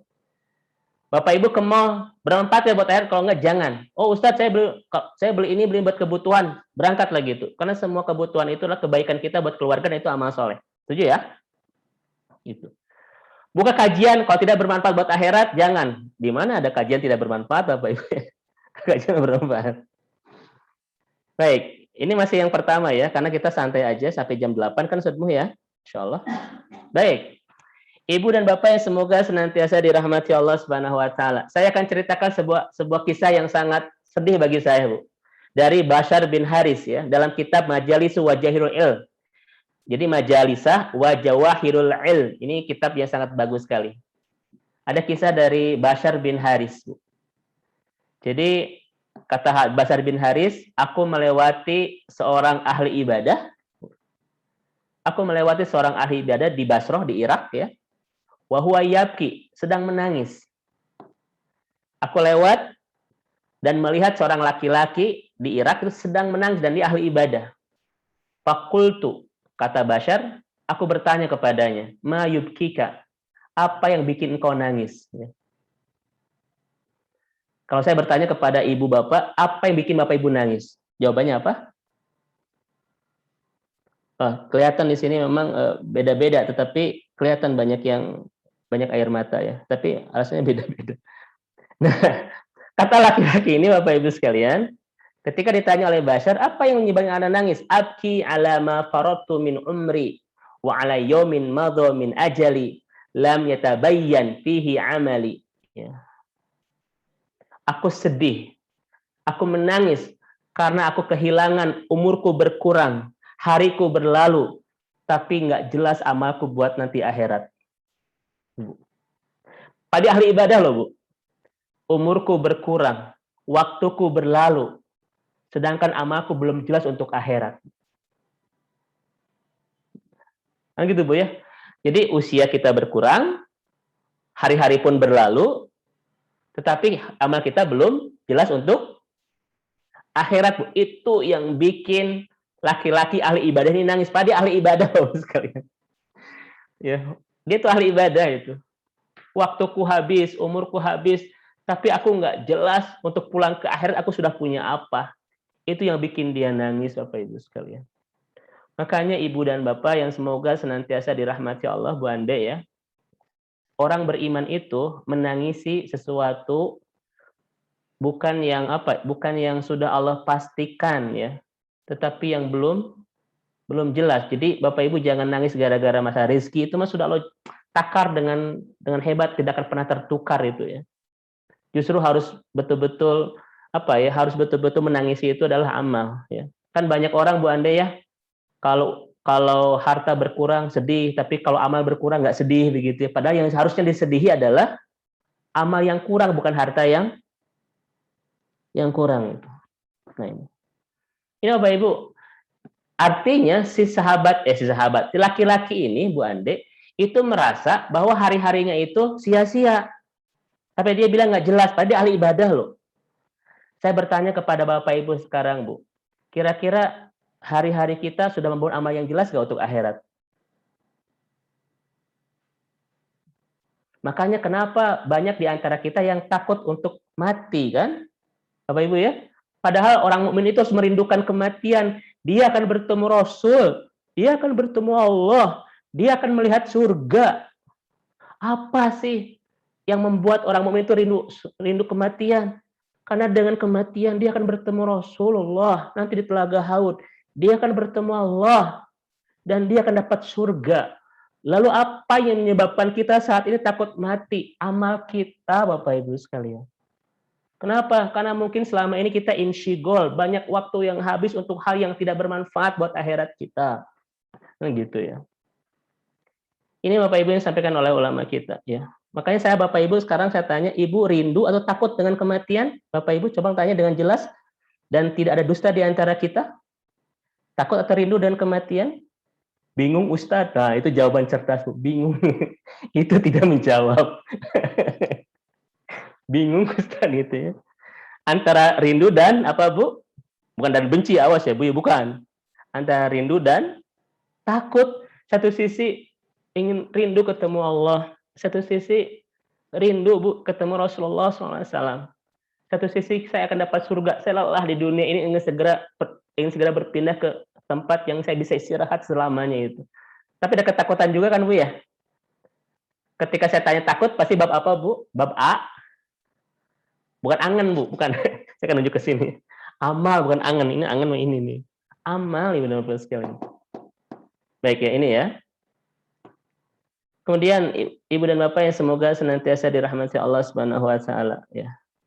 Maka Bapak Ibu coba lihat nih Bapak Ibu orang-orang yang sibuk dengan urusan yang tidak jelas di dunia itu ya.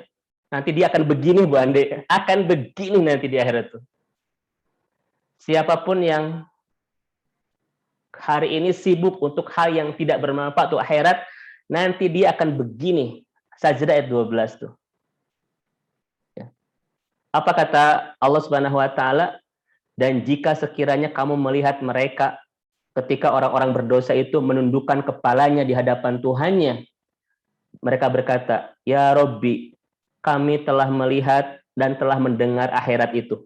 Ingat orang yang sudah kembali, ya, orang yang sudah ke akhirat itu ya. Dia sudah melihat neraka, dia sudah melihat bagaimana akhirat itu. Pasti dia akan bilang apa itu? Kembalikan kami ke dunia.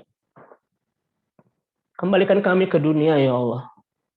Kami akan beramal soleh itu. Itu Bu, itu loh. Kami akan sibuk dengan sesuatu yang dulu kami tidak sibuk dengannya. Pasti akan begini Bu. Mudah-mudahan kita semua Bapak Ibu sekalian tidak menjadi orang-orang yang bilang begini nanti di akhirat.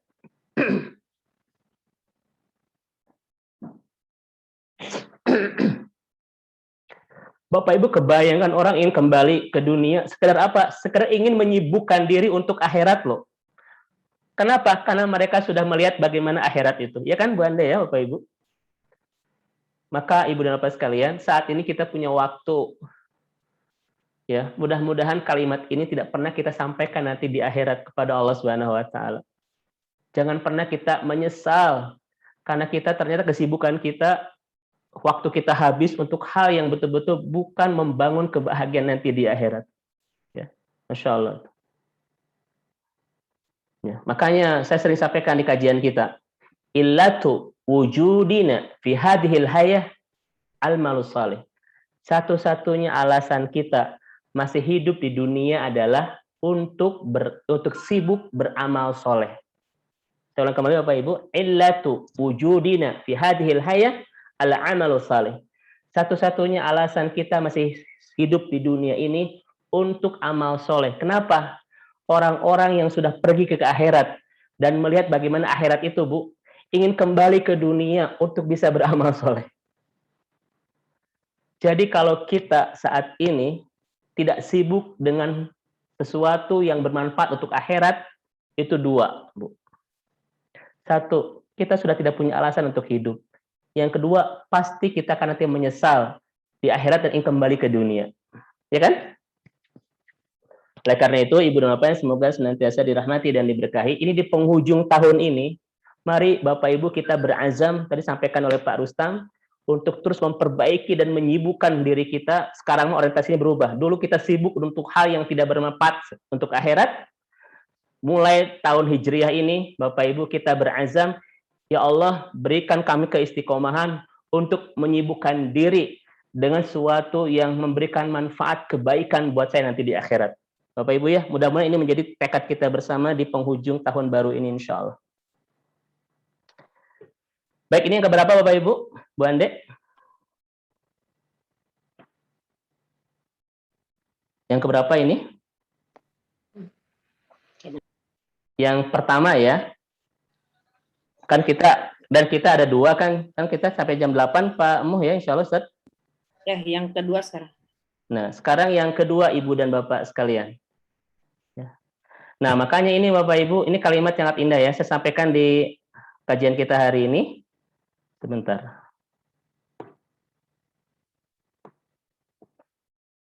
Bentar, saya itu agak lama karena ini laptopnya agak macet. Baik. Ustadz jangan menyalahkan laptop, tidak. Sekalian, kita lihat. Ini kalimat dari Aun bin Abdillah dalam kitab Jamil Ulum wal Hikam ya. Ini juga kitab sangat keren banget. Dari Aun bin Abdillah dia mengatakan inna min anfa'i ayyamil mu'min lahu fid dunya ma dhanna annahu la yudrikuhu akhirahu. Maksudnya apa, Ustaz? Bapak Ibu, sebaik-baik hari bagi orang beriman adalah hari di mana dia, Bu, merasa bahwa ini hari terakhir gitu. Salam Bapak Ibu. Dan besok tidak punya kesempatan lagi untuk hidup. Paham maksudnya Bapak Ibu ya? Tidak ada yang paling bermanfaat untuk orang beriman, Bu, kecuali hari. Tidak ada hari yang paling bermanfaat untuk orang beriman kecuali hari di mana dia merasa bahwa ini hari terakhir dia ada di dunia dan besok lusa dia sudah tidak ada. Kira-kira hari ini dia akan menyiapkan bekal terbaik ya Bapak Ibu sekalian. Nah itu.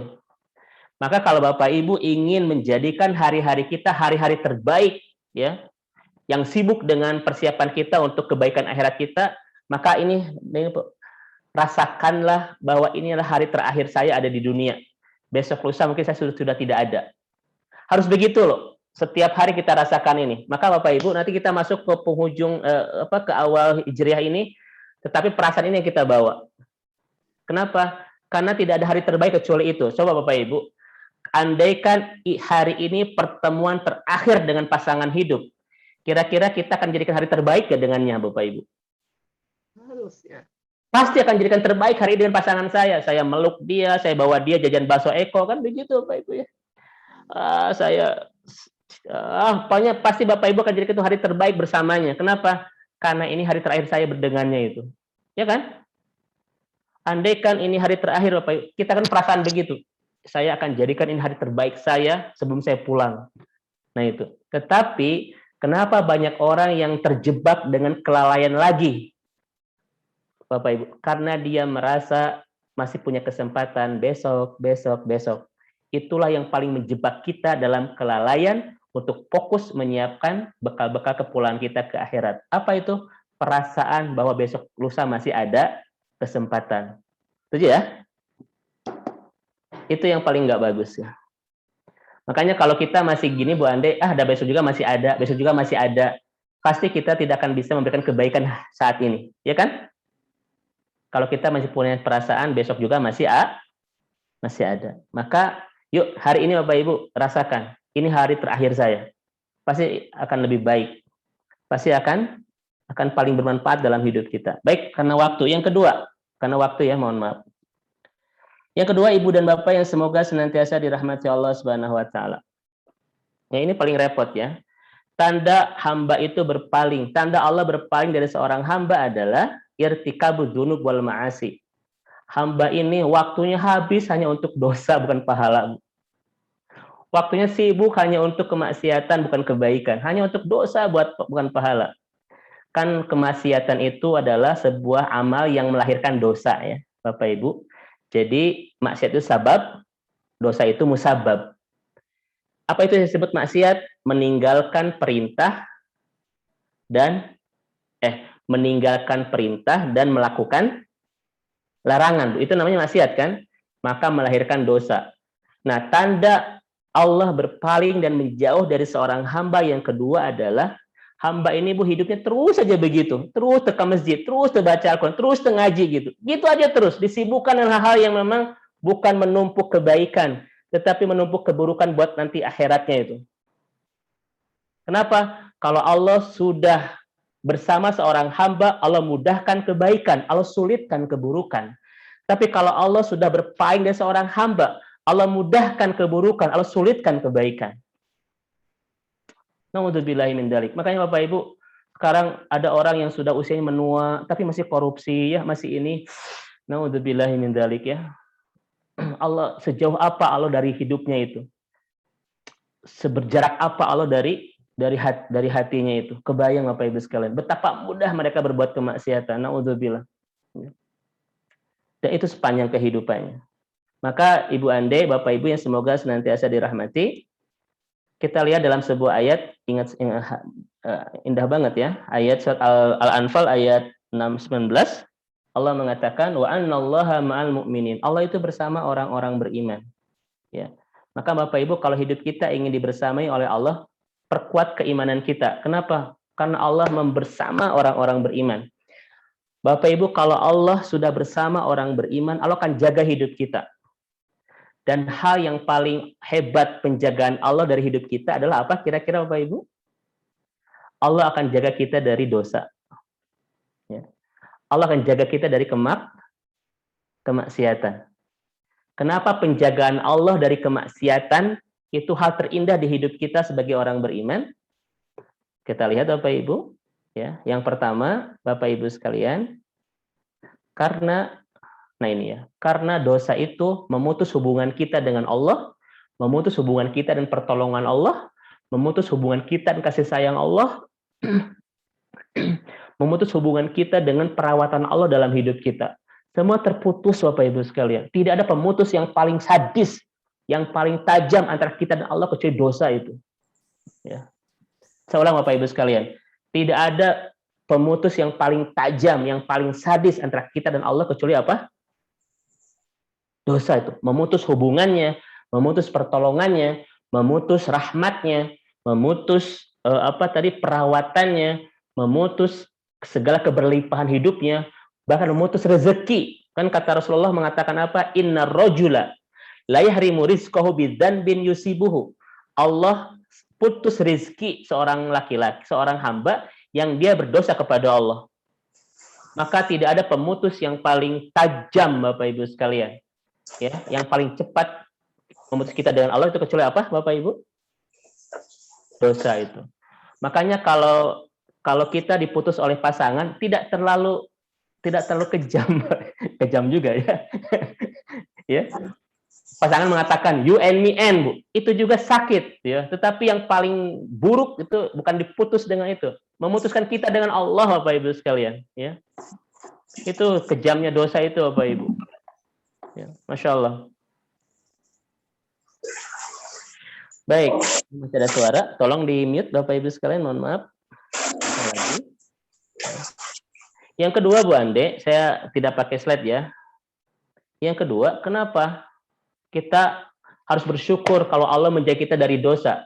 Pertama, karena dosa memutus kita dengan Allah. Yang kedua, dosa itu Bapak Ibu sekalian, ini dampaknya nih adalah al-usah bil amrad wal auza adzanbun syai'ul huwa syai'ul wahid sababu huznika wa dumu'ika. Kata para ulama, dosa itu satu-satunya penyebab luka dan air matamu loh gitu. Tidak ada yang melukai kehidupan kita dan menderaskan air mata kita kecuali satu penyebabnya, apa itu?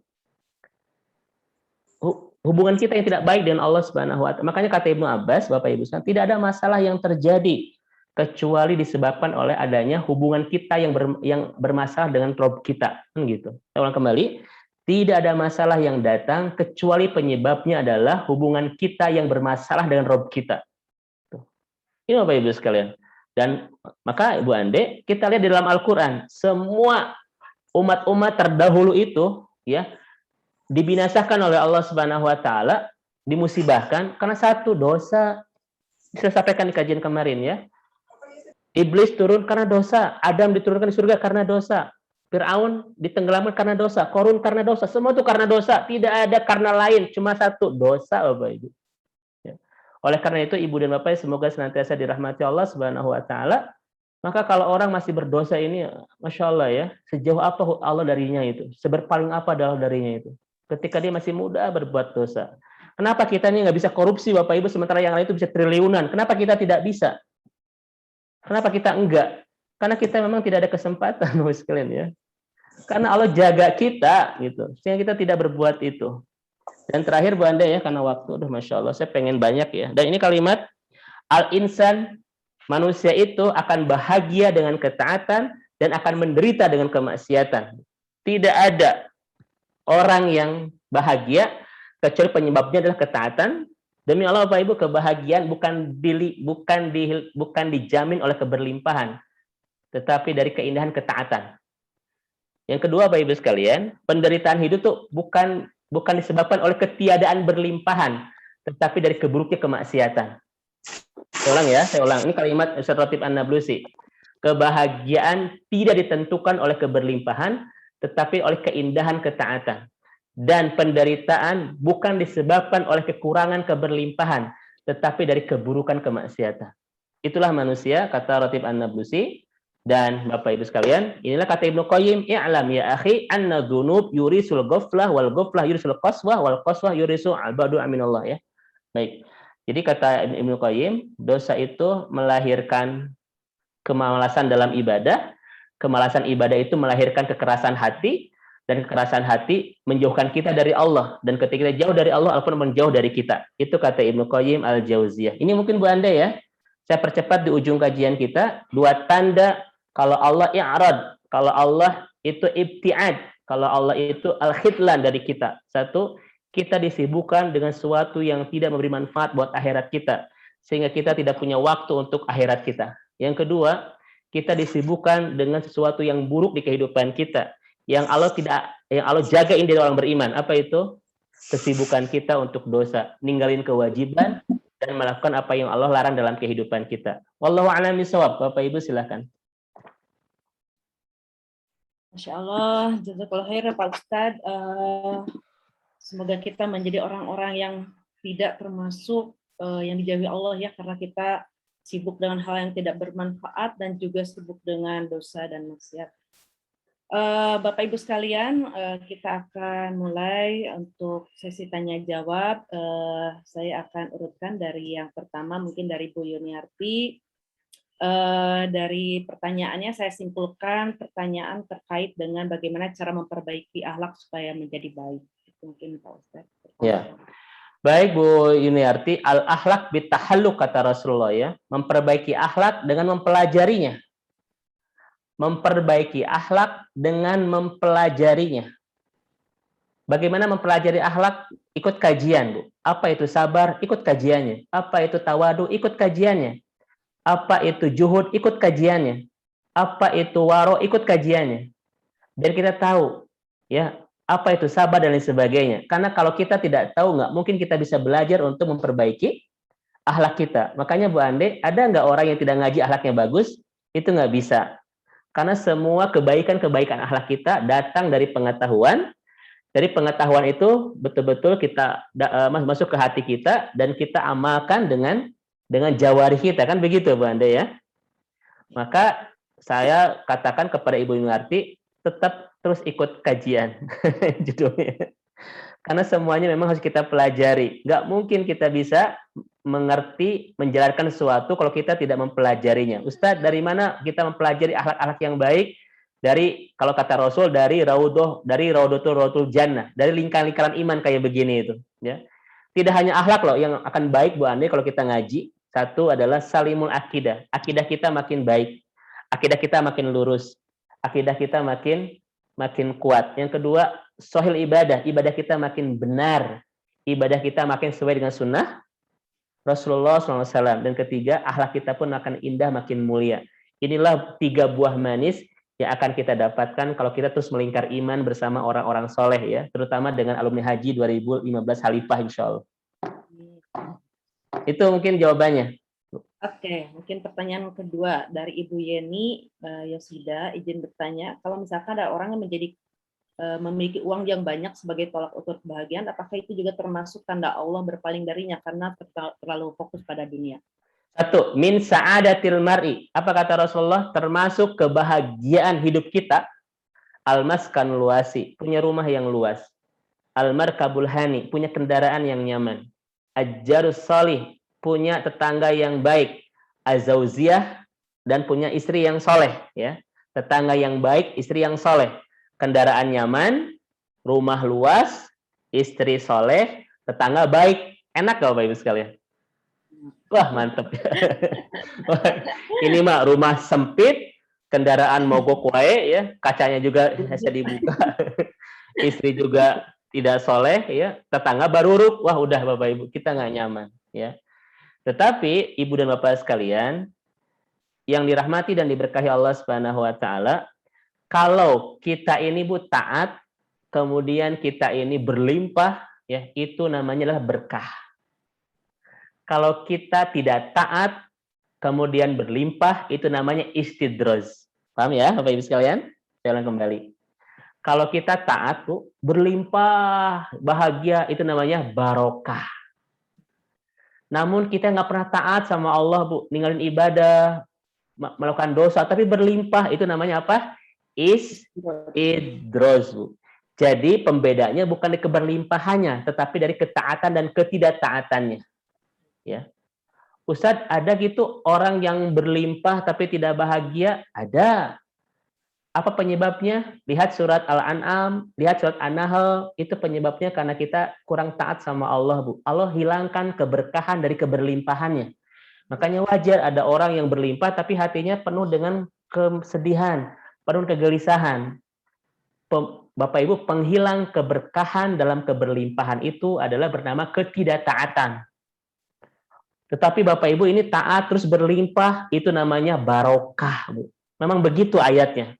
Bapak Ibu coba lihat di surat An-Nahl, di surat Al-A'raf, di surat Al-Anfal, di surat banyak ya. Allah mengatakan, walau anna ahlal qura amanu wattaqaw lafatahna alaihim barakatun minas sama'i wal ard. Kalau kita beriman dan bertakwa kepada Allah, Allah berkahkan hidup kita. Yang berkah datang di langit dan di bumi. Kita lihat di surat An-Nahl ayat 97, man amila sholihan min dzakarin aw untha wa huwa mu'min fanuhyiyannahu hayatan thayyibah.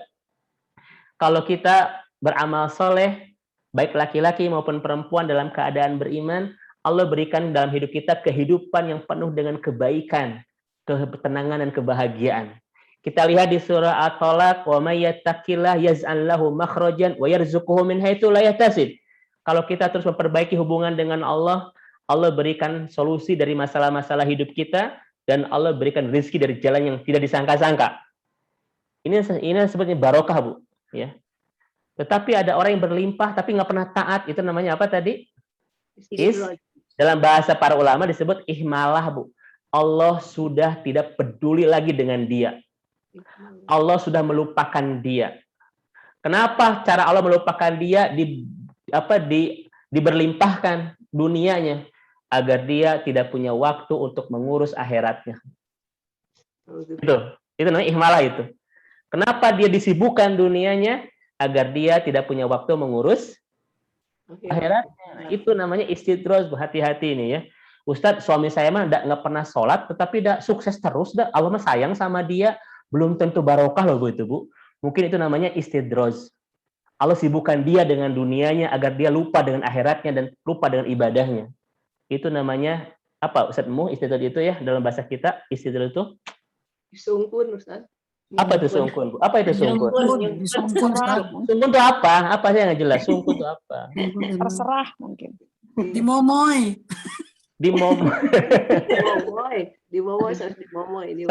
Saya belum paham apa arti sungkun. Sungkun itu teraskeun hayang nyaho gitu lah, Ustaz. tapi kan Pak Mu kalau di pasihan teras belum tentu itu baik juga loh itu. Istilah nggak baik. Ya itu apa sungkun itu? Ini berantem di sini, Ustaz Mu. Bahasa pasangan mah gitu nyungkun momoy. Disungkun. Apa? Ya Bapak Ibu udah paham sungkun ya? Cari di Wikipedia. Iya, Ustaz Mu. Jadi gini, Bu, kayak begini ini jurang ya. Kata Allah terus jalan. Nah, itu namanya istidroj tuh gitu. Terus jalan, tiba-tiba jatuh aja ke jurang. Itu namanya istidroj. Dalam bahasa kita apa? Oh, sungkun. Terserah Bapak Ibu, terserah. Dilulu, Bu. Tetapi nanti ujungnya buruk loh, Bu. Ya, dilulu buruk memang. Nah, udah begitu aja lah. Bapak Ibu udah paham ya? Sudah. Nggak usah dibahas lagi. Itu namanya ihmalah. Ihmalah itu Allah melupakan dia, begitu. Allah tidak perlu lagi dengan dia. Ya. Jadi kalau dilupakan, Bu, dilupakan itu ya, dilupakan. Ini namanya ihmalah, disibukkan dunianya agar dia apa, Bu, tidak bisa mengurus akhiratnya kan begitu. Kalau i'rad ini memang Allah sibukkan dia dengan hal yang tidak bermanfaat buat akhiratnya agar dia tidak punya waktu untuk akhiratnya. Mirip-mirip tetapi memang berbeda gitu. Seperti itu Bu Ande ya. Baik, wallahu a'lam bishawab. Oke, pertanyaan berikutnya mungkin Pak Ustadz dari Bu Vita izin bertanya bagaimana ikhtiar yang bisa kita lakukan untuk saudara kita yang masih sibuk dengan urusan dunia, apa kiat-kiatnya? Baik Bapak Ibu sekalian, sibuk dunia bagus Bu. saya kan tidak membahas sibuk dunianya, tetapi dunia yang tidak bermanfaat buat akhirat. Ibu sibuk punya banyak kegiatan, bagus. Suami punya kegiatan, bagus. Asal semuanya betul-betul bermanfaat buat akhirat. Bagaimana caranya? Jadikan nilai ibadah. Bagaimana cara kerja jadi nilai ibadah? Ini ada kajian khusus, Bu. Ini modus ya biar ada tambahan kajian ya. Ada tiga hal untuk menjadikan aktivitas kita menjadi nilai ibadah, Bu. Pertama adalah ikhlas, kedua adalah ihsan, ketiga adalah itqon. Apa itu? Nanti kita jelaskan lain waktu ya, biar penasaran. Artinya baik loh Bapak Ibu semua kesibukan itu ya. Kita arisan, ya, kita silaturahmi, Bu ya, ketemuan dengan teman-teman bagus, kita reunian bagus. Suami punya hobi juga bagus, Bu gitu. Hobinya apa Ustaz? Tidur. Bagus lah. Asal mas semuanya niatnya ibadah. Yang buruk itu, Bu, kalau sibuk kita soal dunia, tidak sama sekali memberikan manfaat buat akhirat. Itu yang kita bahas hari ini. Makanya kalau Bapak Ibu sibuknya adalah nilai ibadah, itu keren. Az-Zuhruf ayat 72. Itu surga Bapak Ibu loh. Gitu ya. Nah, mungkin pertanyaannya adalah, mungkin itu tadi Bu Ande, bagaimana cara menjadikan kesibukan kita menjadi ibadah, kan begitu? Ya. Satu Bapak Ibu, niatnya harus innamal a'malu binniyat. Ya, pertama harus itu. Innamal, bahwa ini adalah semata-mata ibadah saya kepada Allah Subhanahu wa taala. Gitu. Yang kedua adalah ihsan. Ihsan itu apa? Kita merasa bahwa Allah tuh sedang melihat kerja kita, ya kan? Ya kan Bapak Ibu? Apa kata antak budallah ka'annaka tara fa in lam tarahu fa innaka yaraka. Maka bekerjalah, beraktivitaslah dan Allah melihat Anda. Kalau Allah melihat kita, Bu, kira-kira membawa pada kebaikan nggak aktivitas kita? Iya, nggak mungkin buruk, Bu, kalau kita merasa Allah melihat kita loh. Dan yang terakhir adalah profesional, Bu. Itqon namanya. Betul-betul kalau sholat, betul-betul kaidah-kaidah fikihnya jelas ya. Kalau kita di kantor betul-betul kaidah-kaidah SOP-nya jelas. Kalau nggak jelas itu tidak akan nilai ibadah. Inilah tiga hal. Saya singkat saja karena bukan kajian kita hari ini. Inilah tiga hal yang akan menjadikan kesibukan kita jadi nilai ibadah ya begitu. Ini kata para ulama. Tetapi Ustadz, nah ini kesalahannya Bu. Ada orang yang menganggap kerja itu ibadah, tetapi meninggalkan ibadah yang lain itu buruk. Ayah kenapa tidak pengajian? Kan ayah ibadah di kantor. Nah itu salah Bu. Banyak orang yang mengatasnamakan kantor itu ibadah, tetapi dia meninggalkan ibadah-ibadah yang lain. Ke masjid tidak, ngaji tidak, baca Al-Quran tidak. Itu namanya apa Bu? Hubbud dunya. Dia memang sudah ada penyakit gila dunia itu. Itu yang dikecam oleh para ulama itu ya. Kita tetap di kantor, tapi pengajian jalan Bu ya. Tilawah jalan begitu. Ke masjid jalan. Itu Bapak Ibu yang semuanya itu barokah, nilai ibadah semuanya ya. Jangan atas nama kerja itu ibadah, kita tinggalkan ibadah-ibadah yang lain. Lihat Bapak Ibu kalimat-kalimat para ulama. Hadihi min alamati hubbid dunya. Ini ada tanda dia sudah mulai gila dengan dunia. Walaupun namanya ibadah tuh Bu. Tetapi dia mengenai ibadah yang lain, itu memang tidak dibenarkan dalam agama kita. Ya. Wallahu a'lam bishawab Bu Ande ya. Assalamualaikum Ustaz. Dari Ibu Dera. Punten Ibu, kita pertanyaannya dengan chat aja ya. Karena ini banyak yang menanti. Okay.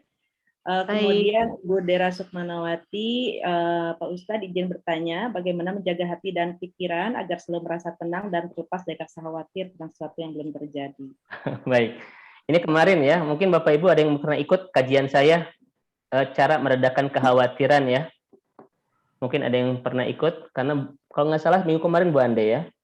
Baik, di dalam Al-Quran, surat Fussilat ayat 30, coba dicek ayatnya ya. Innal ladzina qalu rabbunallah tsumma istaqamu tatanazzalu alaihimul malaikah alla takhafu wa la tahzanu wa absiru bil jannati allati kuntum tu'adun. Janganlah bersedih, janganlah khawatir dan berbahagialah dengan janji yang Allah sudah janjikan nanti di akhirat ya buat orang-orang yang beramal soleh. Ternyata Ibu dan Bapak sekalian, khawatir ini dampaknya buruk, Bande. Karena apa? Karena menghilangkan kebahagiaan, Bu. Walaupun ada kekhawatiran yang baik, tapi lebih banyaknya keburuk ya. Kalau takut itu banyaknya seimbang baik dan buruk. Tapi kalau khawatir itu lebih banyak keburukannya. Dampak keburukan dari khawatir itu adalah menghilangkan bahagia. Ini seperti kita bahas ya. Lihat, jangan bersedih, jangan khawatir, bahagialah. Artinya apa? Kalau ingin bahagia, jangan bersedih, jangan khawatir.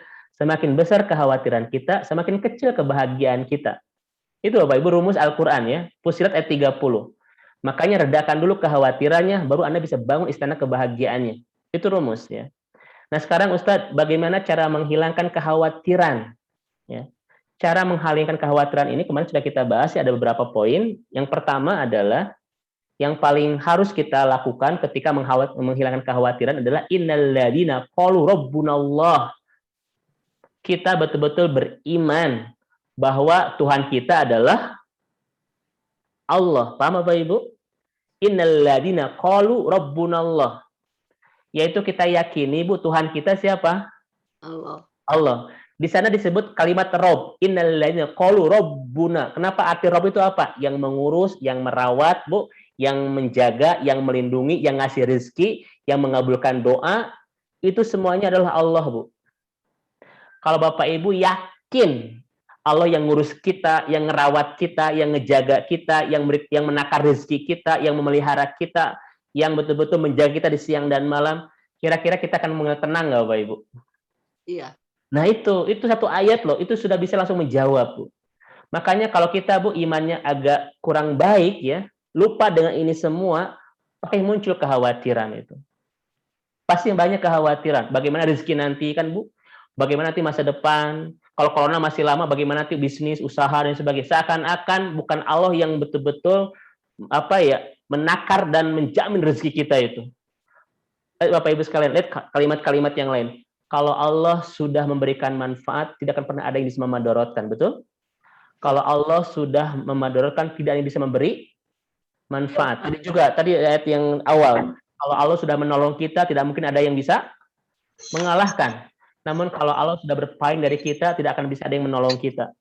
Kalau Bapak Ibu yakin dengan innalladzina qalu ini, kekhawatiran kita akan mereda loh Bu. Rezeki saya sudah dijamin sama Allah. Kesehatan saya sudah dipelihara sama Allah. Hidup saya sudah ditanggung sama Allah. Hidup saya sudah dirawat siang malam oleh Allah. Dan lain sebagainya. Maka lihat kalimat saya Bapak Ibu. Ini yang akan nenangin ya. Kalau Bapak Ibu meyakini Allah itu Rob, maka ridholah. Ridho hidup kita diurus sama Allah. Ridhokan hidup kita dirawat sama Allah. Ridhokan hidup kita dijamin sama Allah. Ridhokan Bu, hidup kita itu dilindungi sama Allah. Kalimat inilah yang akan meredakan kekhawatiran kita. Ya, itu Fussilat ayat 30. Namun kalau iman kita kembang kempis, Bapak Ibu sekalian ya, iman kita melemah, iman kita memburam, iman kita Pak Muh ya, hilang timbul gitu. Udah, itu pasti kekhawatirannya besar. Apalagi saat ini Bu Ande ya. Dengan masa-masa yang tidak menentu kayak begini, corona masih lama dan tidak tahu mata Nasrullah kapan akan berakhir itu ya. Kapan akan berakhir itu? Pasti banyak mengkhawatirkan kekhawatiran. Percayakan semuanya kepada Allah, Bu. Corona itu makhluk Allah. Dia sedang ibadah kepada Allah Subhanahu wa taala. Pergi dan datangnya itu adalah betul-betul takdir Allah. Allah yang berkuasa segalanya. Serahkan sama Allah. Kewajiban kita adalah hebatkan ketaatan kita kepada Allah Subhanahu wa taala. Setelah itu biar semuanya diurus sama Allah. Saya ulang, Bu. Kewajiban kita cuma hebatkan ibadah kita kepada Allah. Sisanya biar Allah yang urus semuanya, Bu. Ya. Selesai gitu. Itu kuncinya ya. Bu Ande. Wallahu a'lam bishawab. Masih ada, Bu? Masih ada. Sudah mau maghrib enggak? Sebetulnya. Sudah mau maghrib ya? Ya? Oke. Ya. Izin bertanya, ini dari Ibu Ilma ya. Apakah ketika Allah berpaling dan tidak membersamai kita, itu bisa diasumsikan sebagai hukuman dari Allah? Karena khawatir kita menjadi berprasangka buruk. Bu, kalau Allah masih menghukum kita, Bu ya, itu Allah masih sayang sama kita. Allah masih sayang, Allah masih peduli. Ibu kalau masih sayang sama anak, Bu, ketika anak berbuat salah, kita luruskan nggak? Iya. Pasti kita luruskan, pasti kita marahi, Bu. Tapi kalau kita sudah masa bodoh sama anak, kita biarkan nggak, Bu? Biarkan. Biarkan. Maka kalau ibu masih dihukum sama Allah, Bu, kita bersyukur Allah masih peduli sama kita. Allah masih sayang sama kita, ingin kita ini baik. Allah betul-betul cinta sama kita. Tetapi kalau Allah sudah membiarkan kita, sudah tidak peduli dan berpaling dari kita, itu fase hidup yang sangat repot dalam hidup kita, Bu Ande. Kan orang-orang, Bu Ande, kita lihat orang-orang sibuk dengan urusan tidak bermanfaat kan, seperti tidak ada hukuman kan? Karena Allah sudah berpaling, sudah menjauh itu. Tapi kalau kita, Bu, masih dimusibahi, masih di ini ya sama Allah Subhanahu wa taala, masih ditegur, itu Allah masih peduli.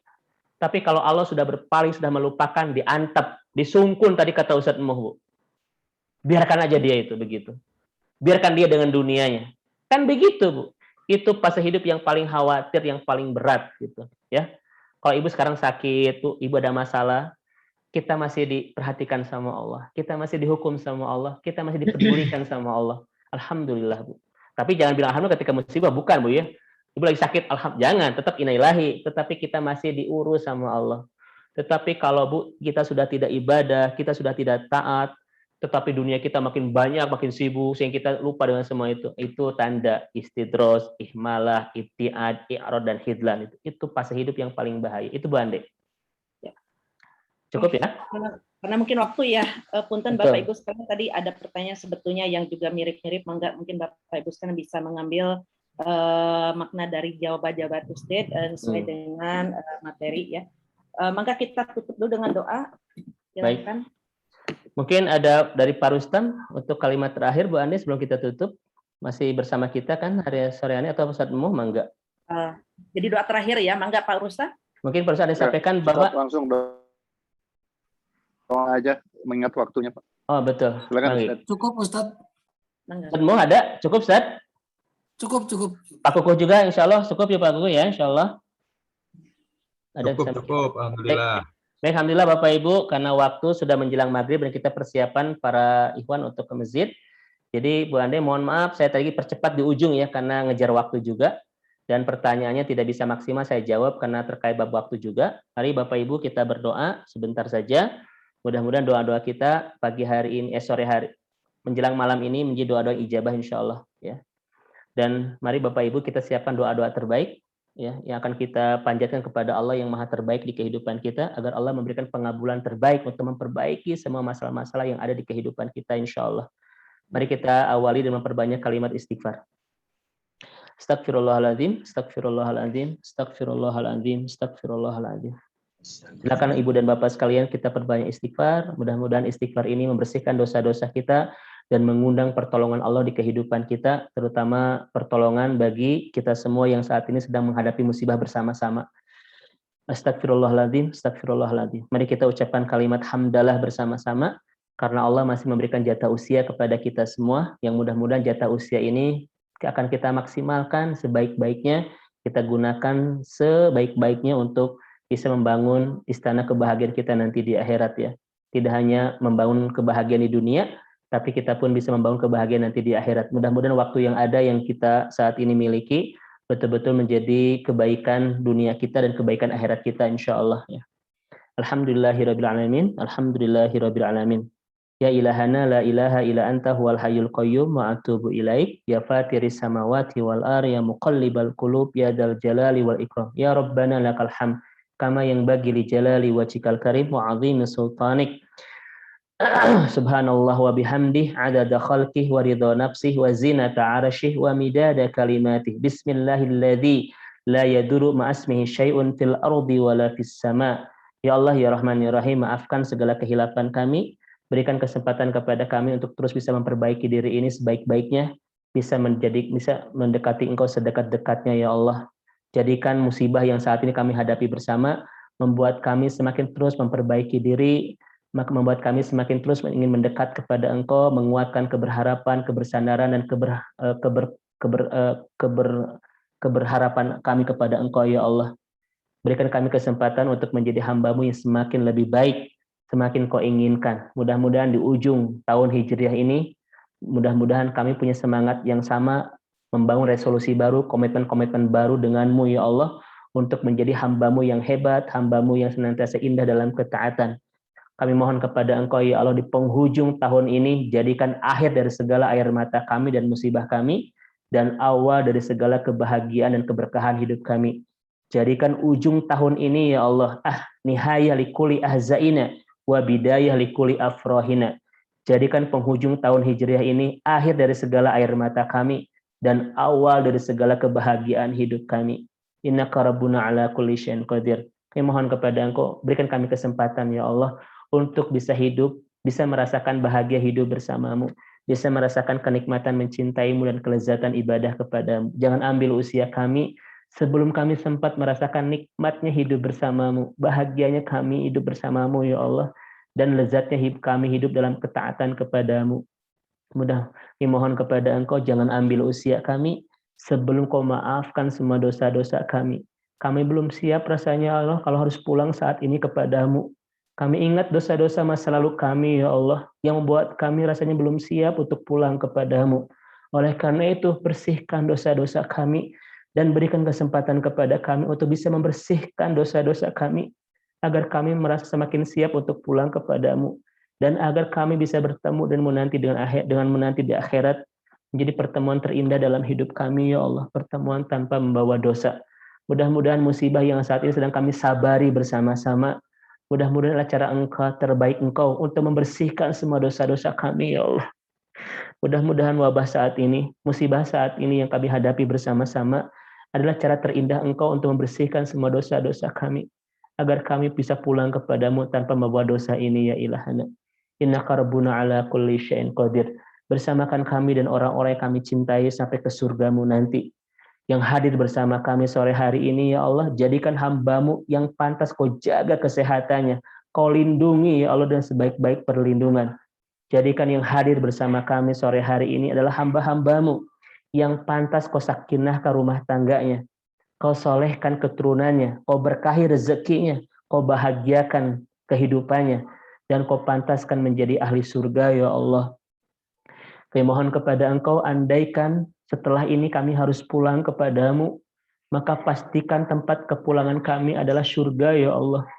Andaikan setelah saat ini kami harus pulang kepadamu, maka sebelum kami pulang kami mohon bersihkan dulu semua dosa-dosa kami. Innaka rabbuna ala kulli syai'in qadir.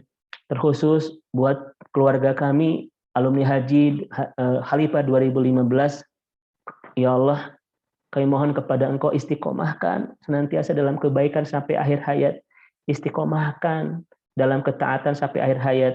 Berikan kesanggupan kami untuk terus bisa menjaga kemabruran haji ini sampai kepulangan kami nanti ke akhirat ya Allah. Dan kami mohon kepada Engkau ya ilahana, jadikan ujung tahun ini adalah akhir dari segala wabah ini, agar kami bisa datang kembali ke rumah-Mu, agar kami bisa kembali lagi ke Hijr Ismail-Mu, agar kami bisa kembali lagi ya Allah ke Multajamu, ke Ka'bah-Mu, karena kami sudah rindu ingin kembali ke sana untuk melaksanakan nikmatnya ibadah, melingkar, bertawaf di kaki Ka'bah-Mu, menderaikan air mata di Multajamu, mencurahkan resah gelisah kami di Hijr Ismail-Mu, berdoa, kemudian sholat malam di Raudhah Rasul-Mu ya Allah. Kembalikan kami ke rumah-Mu ya Rabb. Kamu sudah rindu ingin segera kembali datang ke rumah-Mu. Innaka rabbuna ala kulli syai'in qadir. Sahabat-sahabat kami, saudara-saudara kami saat ini sedang sakit, kami mohon kepada Engkau ya Rabban nas mudhibal ba'si ishfi wa anta syafi, la syifaan illa syifa'uk syifaan la yughadiru saqama. Wahai yang Maha Penyembuh, sembuhkanlah saudara-saudara kami yang saat ini sedang sakit.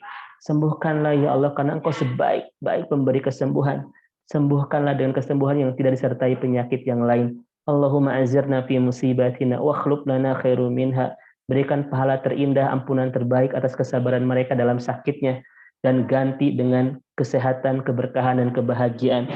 Bagi orang-orang yang sudah berpulang, keluarga kami, orang-orang yang kami cintai, jadikan mereka semuanya ahli surga ya Allah, dan pertemukan kembali kami dan mereka nanti di surga. Innaka rabbuna ala kulli syai'in qadir. Rabbana la tuzigh qulubana ba'da idh hadaitana wa hab lana min ladunka rahmah innaka antal wahhab. Rabbana atina fid dunya hasanah wa fil akhirati hasanah wa qina adzabannar. Mohon maaf Bu Ande. Assalamualaikum warahmatullahi wabarakatuh. Waalaikumsalam warahmatullahi wabarakatuh. Jazakallah khair Pak Ustadz, Pak Rustam, Pak Mo, Mas Ya, pada Khalifatur yang telah memfasilitasi pertemuan ini. Kami dari alumni Haji 2015 mengucapkan terima kasih juga kepada Bapak Ibu sekalian yang sudah bergabung Semoga kita alumni ini bisa istiqomah terus untuk membawakan kebaikan dan juga salah satunya melalui kajian-kajian hari ini. Sebelum kita tutup, kita baca doa akhir majelis. Subhanakallahumma bihamdika asyhadu an la ilaha illa anta astaghfiruka wa atubu ilaik. Alhamdulillahirobbilalamin. Assalamualaikum warahmatullahi wabarakatuh. Terima kasih. Mohon maaf apabila ada kekurangan dari kajian hari ini. Mangga Bapak Ibu.